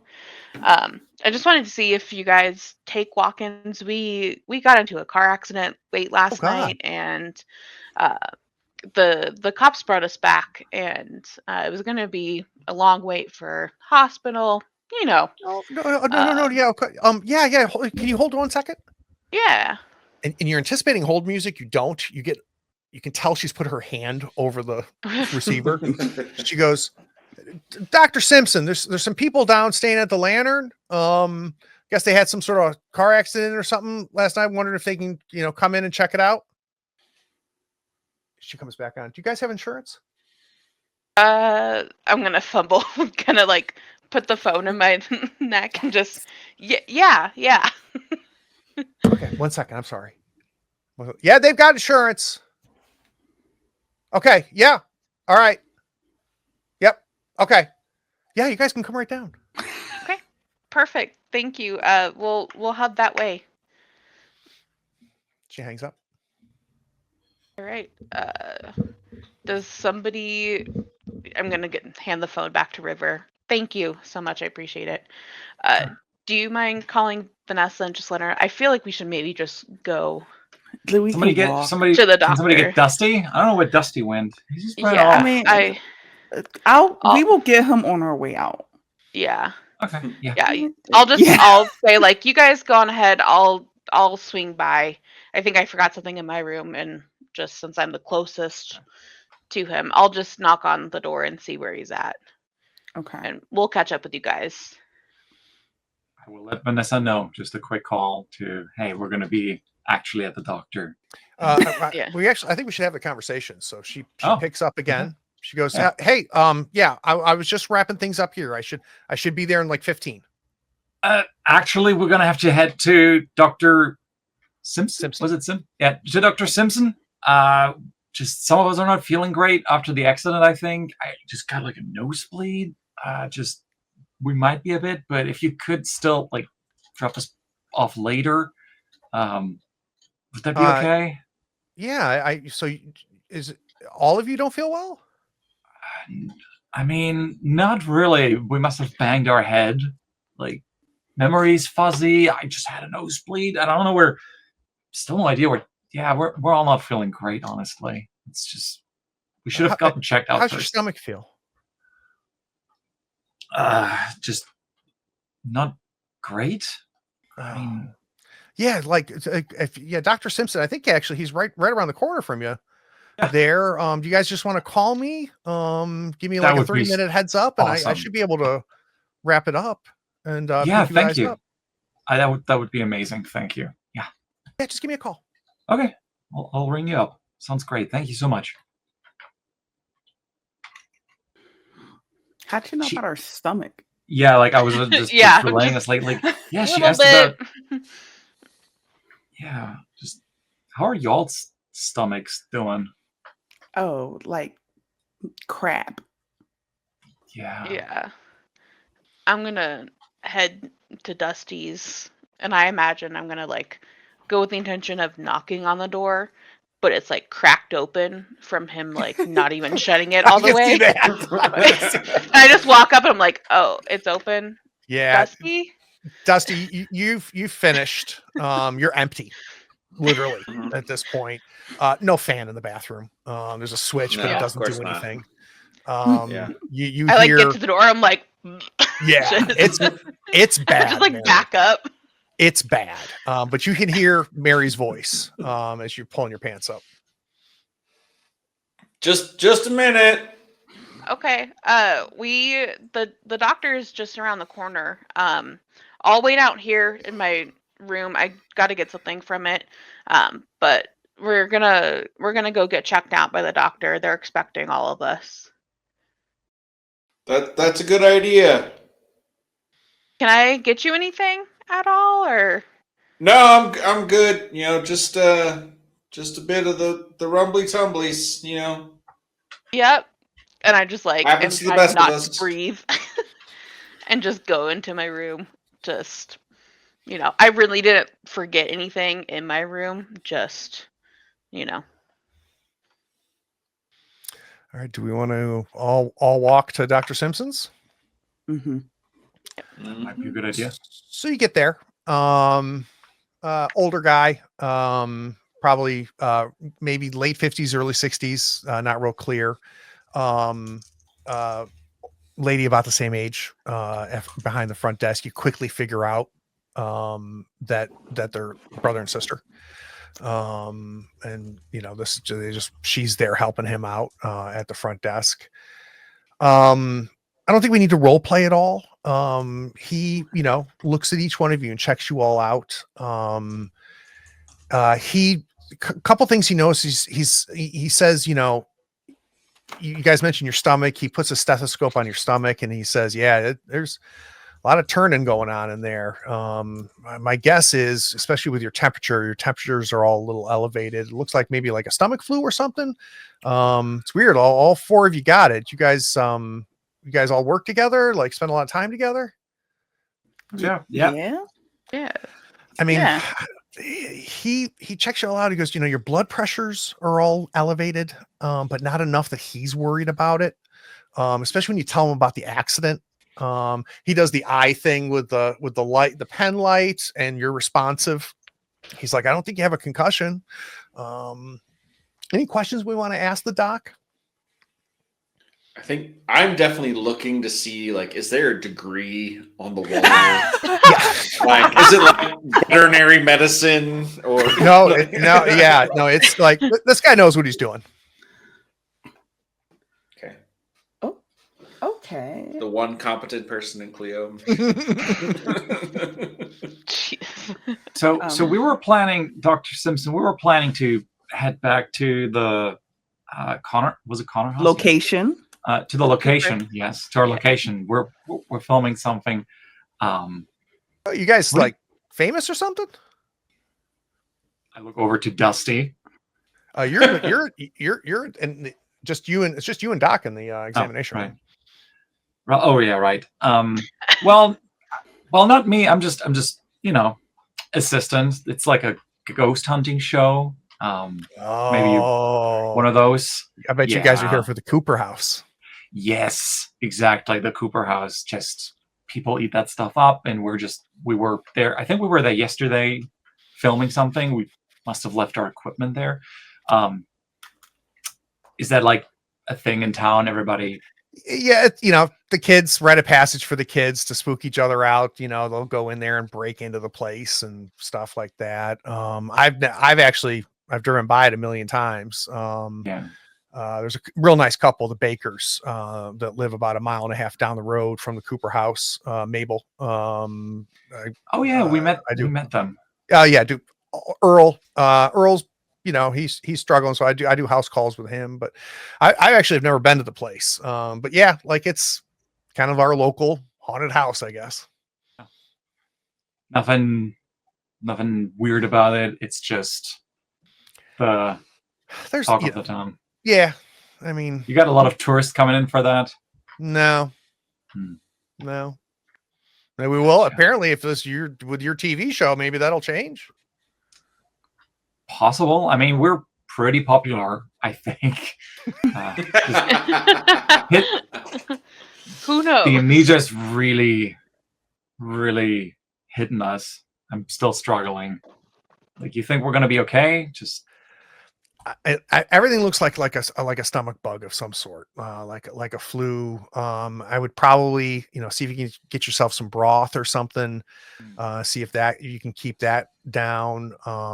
Wouldn't eat much more than that. He keeps talking about eating, River. Oh, yeah, no, it's just no, it'll be fine. Like we'll figure it out. Thank you. Just I'm a little uneasy. Talking about food is just not great with me. Start sweating. He tells the four of you, like, if in a day or two it doesn't get better, come back and see him. Sure.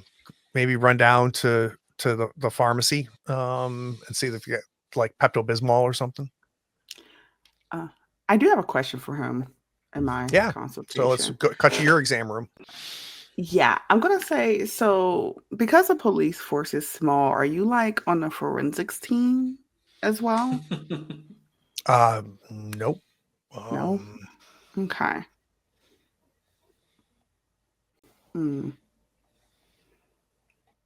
Well, that's unfortunate. Then never mind. Thinking of committing a crime? No, I was kind of half jokingly says, but he's not completely joking.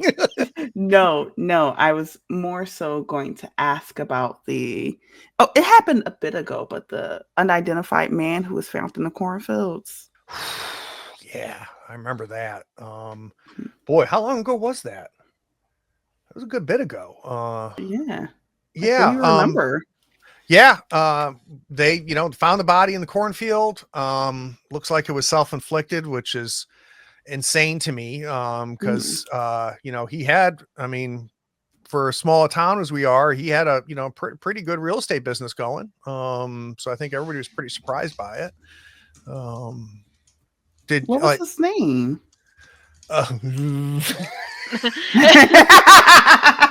Bob Seger. Like the singer? Yeah. Okay. Yeah. I only asked because they didn't identify him. No, they definitely did. Yeah, at first they couldn't figure out, who he was, but they figured it out. His face was kind of messed up from what I heard. He kind of ate a bullet, I guess is probably the best way to put it. But yeah, they figured it out. But like I said, it's weird. Wife and 2 kids, they moved away, sold the real estate business. Okay. Did they sell it to the Vanessa or someone else? Yeah. Real pretty blonde lady. Okay. It's actually insane since that's how, the Cooper house started with some bullets. But no, that was it. Not super familiar with it, ma'am. Sorry. Oh, no, that's fine. Well, thank you so much, Doc. I don't want to creep him out too bad. Have him calling the police behind you. Like, yeah. Suspicious person. Yeah. Have 4 of you maybe walking back, unless we have something else we want to do with the doc, or do you guys want to walk downtown? It's only about a mile and a half downtown. You'd be able to get your Is that for prescribed the pharmacy Pepto-Bismol. and everything? Yeah. Yeah. Yeah. Yeah. Is the tow yard downtown or? No, that's farther off. You'd Yeah. have to get in a car. I think it's like 5-6 miles from town. Sure. Okay. I'm, as we're walking, I'm going to say I find it hard that the doctor don't know anything about the haunted house here. Looks like he's lived here forever. Yeah.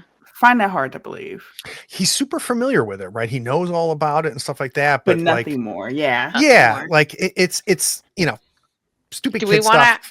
Yeah. a Do we guy wanna of ask- science. He doesn't care. Yeah. Yeah. Do we want to ask his sister at the front desk if she knows anything about it?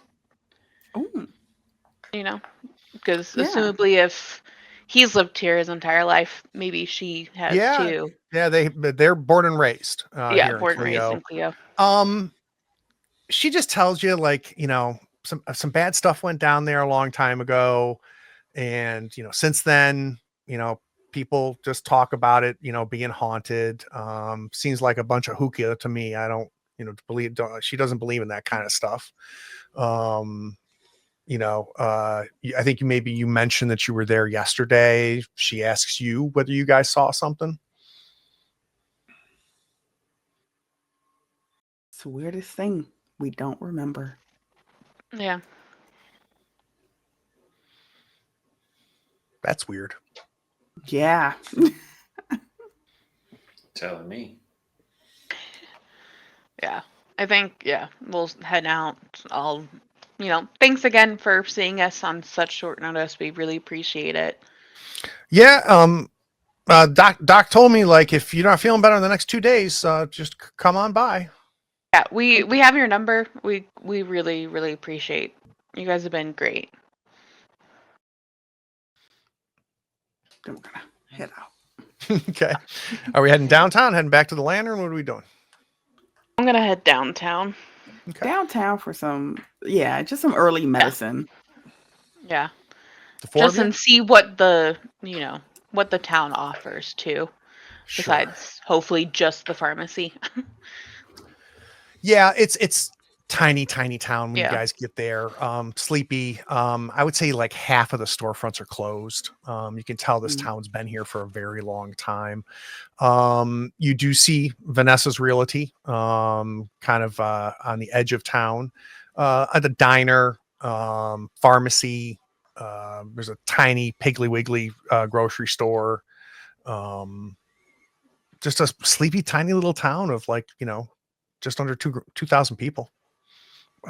Everybody's Michigan friendly. Okay. Are there perchance younger folks nearby, like not like teenagers, freshmen, something like that?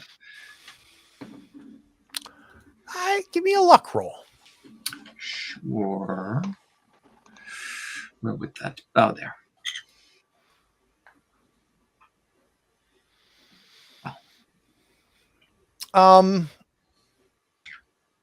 Yeah, I mean, give me kind of an age range, but I mean, there's a wide array of people. So if Okay, you're looking yeah. for somebody close to your age, you'll find them. Gotcha. I was just wondering, like maybe a group of kids hanging out somewhere or something like that, but Not really. that's fine. It's fine. It's I'll just September. follow along. Probably a school day. Yeah. Yeah. Tuesday. As we're walking, I'm always obviously on my phone, and I want to do like some quick searching about the Cooper House online, what I can find, just maybe some, forum posts, blogs. If it's 2025, so like check the social media for anything I can find about the Cooper House and in this town. Yeah, give me a library use or computers, either one. Computer, but both 75. So let's go computer. Let's see your Google foo. Ooh, That's very awesome. nice. Nice. Art success. This place has been a bit of a white whale among like people that are into this shit because nobody's allowed there. Nobody's supposed to get inside. There's been on some message boards, you find some kids that claim that they've been in there, that they broke in and checked it out. You know, we saw a ghost and it scared us and we ran off and stuff. But like the people that believe this stuff, like they wish that they could check it out. So like amateur ghost hunters, not people with a TV show, aren't allowed there and stuff. You quickly figure out, River, like if you guys are, have an episode about this place, it's gonna create a stir. Because there's a lot of shows that have tried to film at the Cooper House. Well, as I'm never been allowed. Yeah, as I'm seeing this, a thing I would like to do, like nobody watching, is send off that contract. Okay. I would like to send it off and maybe add to the email just some information that, like, yeah, we're here on location and we're filming the Cooper House right now. You get a ding from the burner phone. Oh, okay. I make sure nobody sees the burner phone. Yeah. You up in the text message, and there's a text message on the burner phone, and it just says get footage. Send a thumbs up emoji back.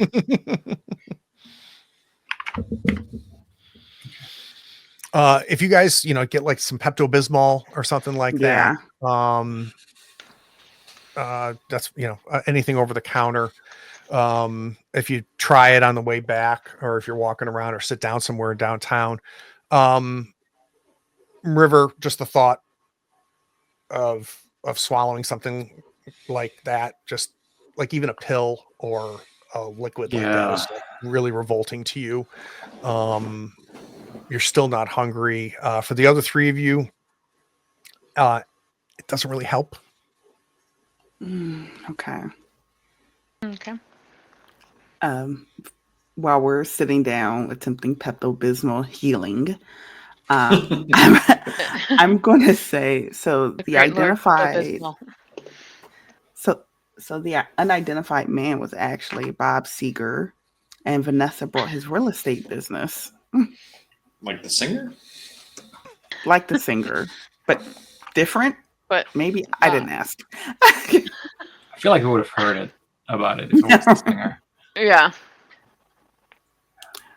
Look, we obviously shot some footage yesterday. We need to get that footage. We need to find Lynn. We need to get back to Philly. We need to get that.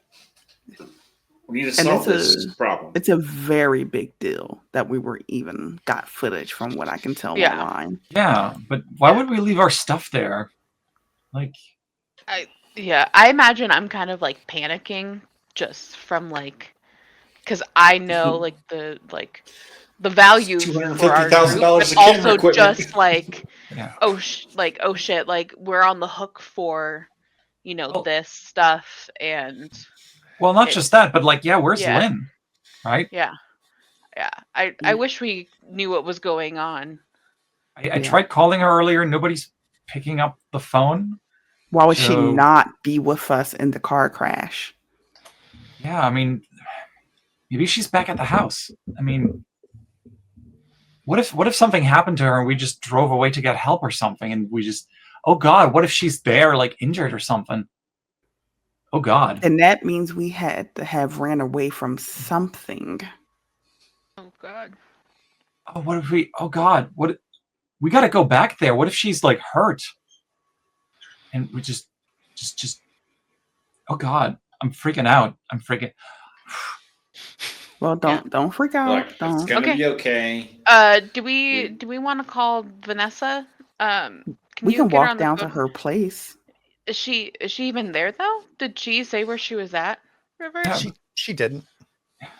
Now I'm gonna call her, just like shaking my head, like I'm gonna call her and like just be like, hey, by the way, we're gonna be going to your office. Like we gotta head down there.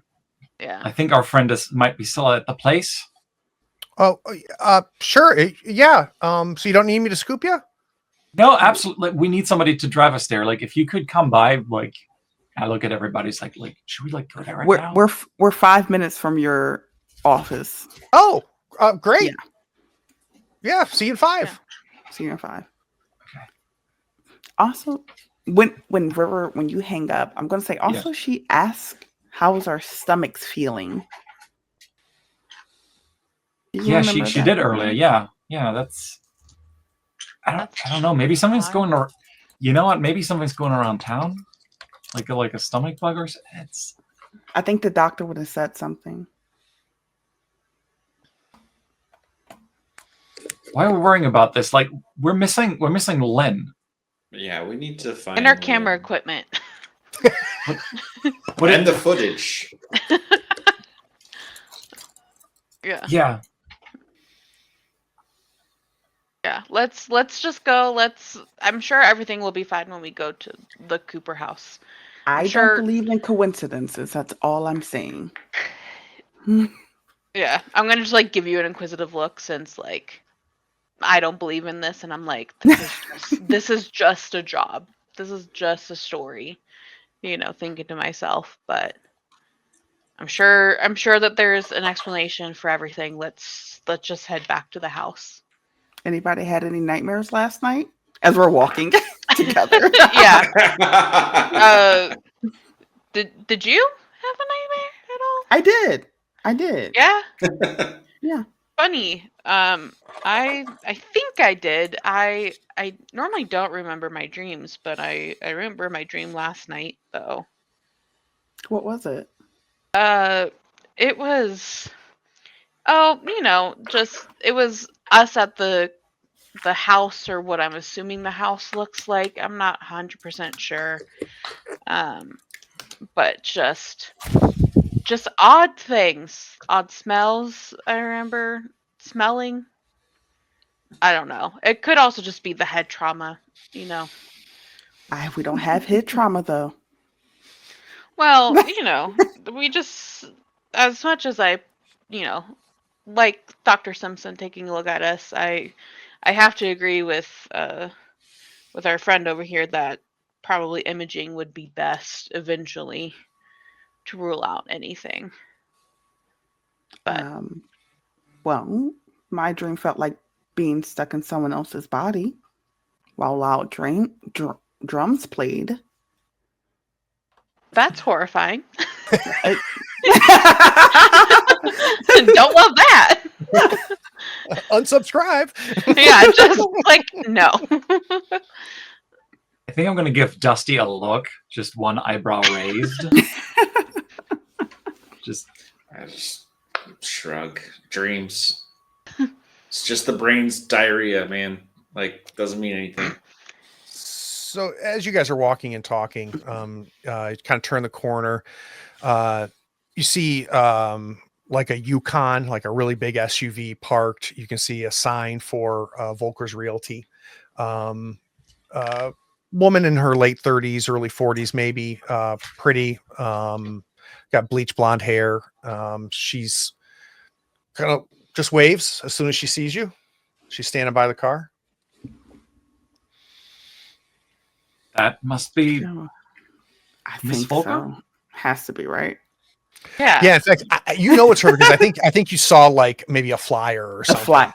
Yeah. like a bench with her. Exactly. Yeah, definitely Yeah. saw a bench with her face on. Just the bus stop The outside one the bench. doctor's office. Yep. Just Hey guys, look, yeah, if you guys want, you can just hop in. I'll drive you up there. How long do you think you guys gonna be great. though? Smile. I mean, we're probably just Shouldn't gonna be too long. pick up our equipment and we're Come back. yeah. You don't happen to know about, like, weird question, but the person that was with us, Lynn. Remember her? Yeah. Remember Lynn? We have no idea where she is. We think we're worried she might be still there. We can't reach her. Like, she hasn't contacted you or anything, right? No, yesterday morning, I met you guys up there. I unlocked the place. You guys promised you wouldn't say anything to anybody about being at the Cooper house. Yep, nothing. Yeah, Yeah, I mean we that's still it. don't. We just look up immediately and we're like, shit. We've told the police and everybody that we were there. We've told no one. Yeah. Oh yeah, no, I don't say that out loud. No, but I'm I just know, I know, thinking, yes. And I'm just like, oh my god. Yeah, of course. Oh. Was Lynn with us too? Yeah. Where is Lynn? That's what we're wondering. We haven't seen her That's- all day, and we're trying to reach her. So we're a little bit concerned. So we're wondering if she's still there, just without gear. I was promised the second half of the payment when you guys finished. We're not finished yet. Yeah. But I don't think I understand. Is she missing? We I would She's just classify not it as here. missing. No. She's just not been contacted by us. She's not contacted us yet. I'm gonna like look over at Dusty and just like see how he's like reacting to like the new to Lynn not being here, since I know of their salacious activity. Just And so real quick, who has the highest psychology? Go to your skills, second column about I have a 10. I have a 10. 10. 15. Mm, Ooh, River. 10. I have a Dustin, 15. give me a quick psychology, would you? Sure. Love to. This can't possibly go wrong. Hey! Hey, look I at that. mean, Hey. So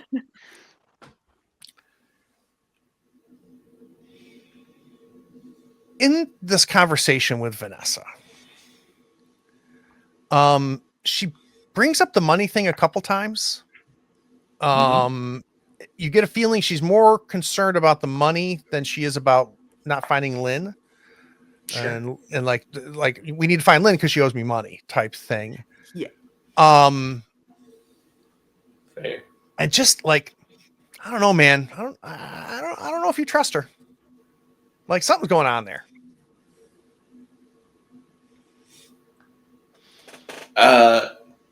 Vanessa, what do you remember about yesterday? Help us fill in some of the gaps. We're still a little rattled from the whole accident thing. What? Yeah, You guys pulled up. I think I beat you by about 2 or 3 minutes. You guys pulled up. I opened up the door. Lynn gave me, half the fee. Like her and I agreed upon. I let you guys in. Told you to lock it on your way out, and then I left. Yeah, so I mean, Lynn's got the other half of your money, so if we don't find her, I don't know how we're gonna pay you. That's why it's really important that we get up. there. Well, Did you Of guys course, do Whoa, no.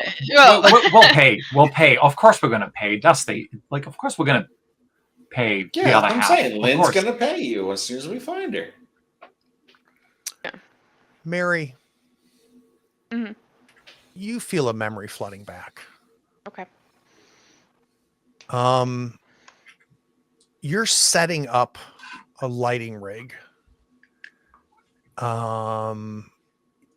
You remember putting a lav mic on Dusty.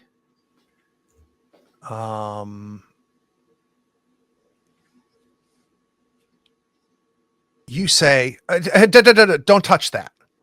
And you look, and Vanessa's touching your camera. Okay. Mhm.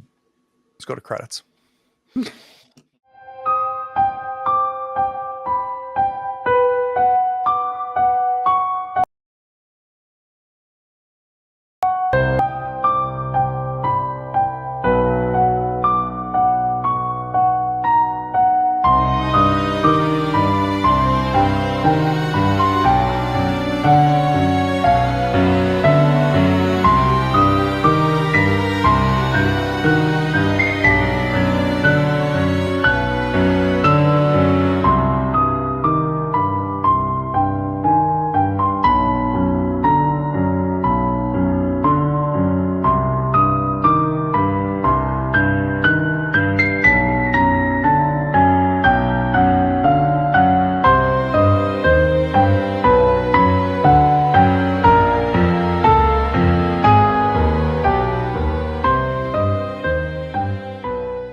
we are back. Just to give you guys an idea, you guys covered a good bit, and we went a little long. I think we're on hour 3 here. I'll be surprised if we have 2 episodes left, or more than 2 episodes left. We could possibly have 1 episode left, just to kind of give you guys a gauge. You covered a shit ton of ground on this first episode. I think and before we go into thoughts, stars, and wishes, not thinking in character but out of character, who has thoughts about, like, what are theories? What's going on? Anybody have thoughts? I have so many. Yeah. I mean, I think we kind of at least pieced back together some of the timeline. Went to the house, shit went down, we tried to get out of there, and we clearly left Lynn behind. I don't think Lynn is going to be okay. Just yeah. Lynn's dead. And I think even one step further, like, the town is aware of some of the weirder stuff that's happened, but they kind of act as if it's just this story, these kids, just, it's just like the town fun, rite of passage, and then we realize, oh no, I think that there's something, everybody's in on this, or something, is making this town seem normal from the outside, but when you're actually in there, you feel like you're in the Twilight Zone. I think Vanessa's evil. She knows what's going on. Yeah. Oh, 100%. I'm pretty sure there's something living inside of us. Oh, Jesus. Also that too. Yeah. Like face hugger type thing? Is that what you're thinking? Maybe. We got maybe we have like a demented, like, tapeworm in us or something. something. Oh, that's so much better. So much better. Like demented tapeworm. Yeah, or possessed tapeworm. We're infected somehow. Exactly. Dang. I mean, my dream was got a a pale, fever. swollen flesh. So something's not sitting right. Like, I mean, Dusty most certainly isn't doing great. I don't know what you're talking about. I'm doing great. Yeah. This is just prime Dusty.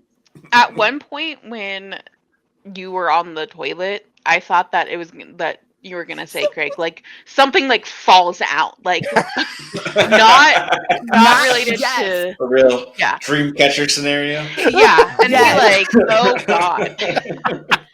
Like, I was thinking the same thing. Oh God! When you said like your entire colon and bowels, I was like, oh, they're gonna like leave his body entirely, like the organ. I left a lot on the table there, didn't I? Yeah. You got another episode. Right? Yeah. It's not, not over yet. All right, let's start with you, Raj. Thoughts, stars, and wishes. Thoughts. I think we don't have to have thoughts about the system. It's the second oldest role playing game. But maybe just thoughts about the scenario so far, and then stars and wishes. Yeah, it's a lot of fun. It's obviously sort of fumbling around in the dark, which is fine. I mean, it's part of the setup, and that makes sense. But it can be frustrating, and I want to know if you are feeling frustrated. Well, I mean, it's the frustration that you buy into. I think even with Call of Cthulhu in general is nobody, from my experience, which has been limited with Call of Cthulhu, nobody ever goes in sort of with the knowledge of what the heck is going on anyway. True. So having amnesia is it's almost a less frustrating conceit, because you're like, oh yeah, this might even make sense to me if I had all my faculties. One of the more frustrating things to me is when you make a competent character and then you get into this situation where nothing makes sense anyway, and it's like, well, why did I even bother having all these competencies if none of it is going to apply, if it's all just going to be horrors? So it's actually kind of freeing to feel like, oh, this amnesia is just the cause of all the weirdness. How about stars? Yeah. What worked for you? Yeah, I think it is. I really liked Dika just screaming right from the outset, like I'm in a van with people I don't know, Like, and what is everything going is on? wrong. Like, I think that was like the perfect tone setting from the jump of like, uh, it's hard to imagine being that disoriented of just like not knowing who you are, not knowing who all these people are, not knowing where you are, what's going on. Everything hurts. Like, uh, that I think is that definitely set the mood right from the start. Yeah, Brian in chat says that was a great first line. Yeah. Yeah. What are you hoping for more of, or that you haven't gotten yet? What are your wishes? Boy, I'm hoping for a game on Third Floor Wars where I'm not playing the cocky asshole because I feel like I'm getting typecast here every game. I swear I'm not a cocky asshole. It's Yeah, not on this is purpose. exact. I can tell you Yeah. from firsthand experience, exact opposite. Yeah. Oh, that's So, funny. Yeah, I've never even thought about that, Roger. Yeah, it was, Gavin, God, that's funny. you know, Chet Nephew Jr. I got a long Hey, track. you can't put Chet on me. I mean, that's true. That was all on the rolls. Although You picked Chet. You made Chet from scratch. Yeah, yeah, I do have a Might type. just have a type. yeah. It makes No, sense now. I'm just excited to hearing all of this from upstairs. Just hearing just vocalized one side of RPGs of just like, oh God, what is he doing Oh, that's funny. through the That's air vents? funny. It's great. All right. Dika, thoughts, stars, and wishes. Oh, awesome. Stars. I want to give it to the entire cast. It has been hilarious. Us kind of fumbling around with no memories and how we all clearly kind of don't trust each other. Yeah, Even though we know each other, but we don't trust each other. And hearing all the secrets but not being privy to things. So it's like, oh, I can speak on that. It's like, oh, I don't know that information. JK. But I want to give that star because it's a hard thing to play where it's like, oh, I know all of you, but do I really? Wishes. I'm excited for the next episode. I'm excited to see what the heck's actually going on. Yeah, next Sunday we'll be back. Yes. Same bat channel, same bat time. Mariah, welcome. thank you. And thank you for continuing the streak of people new to the channel who kick ass. Thank you. I appreciate it. You know, a relatively new experience for you, you know, streaming like this. Nobody knows that. I guarantee that's news to everybody watching right now. Yeah. So great job. Great Thank job. you. Yeah. What are your thoughts, stars, and wishes? Yeah, thoughts overall, really like the system. This is my very first time ever playing Call of Cthulhu. Not new to RPGs by any means, but definitely not as in them. Stars, again, kind of echoing as well. Love the cast, all the characters. The scenes that you've set up so far have been fantastic. Good. You feel like you're actually in them. I really appreciate when DMs are like that. And then wishes, I'm just really excited to see kind of what, fuckery we get into essentially for next session or sessions. I'm excited to see if we find out more about the affair, everything of just kind of knowing what's going on and just, seeing what's going, what's going to happen. And not right. knowing too. It's great. Yeah. All right. Last but not least, Z. Yeah, thoughts, stars, and wishes. Thoughts are amnesia is always like an interesting one to balance as your character. Yeah. It works because we have, as player, no idea what happened, and we don't know our own character. So it's Good like, point. yeah, I have actually no idea who I am, which is kind of like I've never done amnesia. Like it's like a cliche in TRPGs, but I've never played a game with amnesia. So in that case, for me, that's a new one. But it reminds me because the events have already happened. We know something weird has happened, and we're now trying to figure out what's going on, which reminds me of Delta Green, where you go in knowing, oh, something weird has already happened, and you're now trying to figure it out. Yep. So the frustration that I have in Delta Green sometimes, where like I don't know what's going on, and just trying to like figure out what's happening is like similar.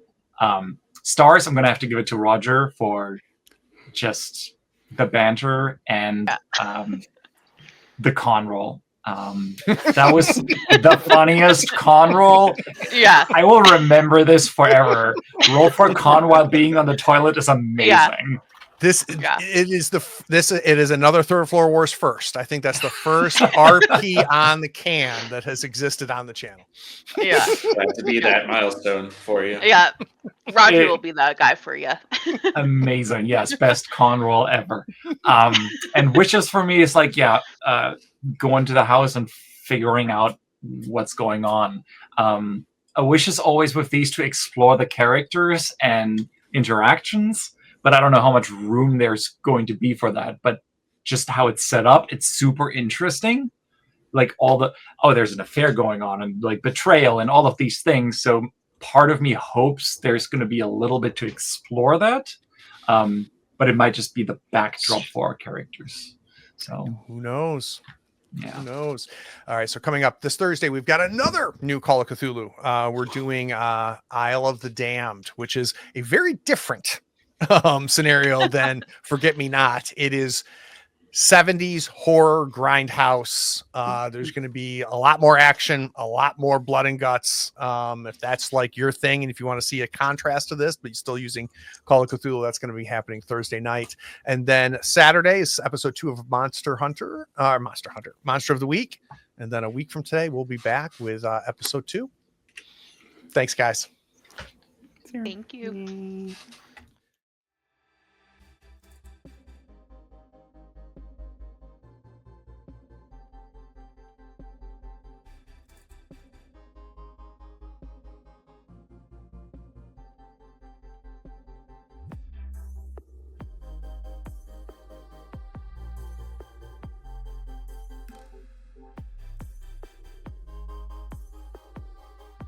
Howdy, friends.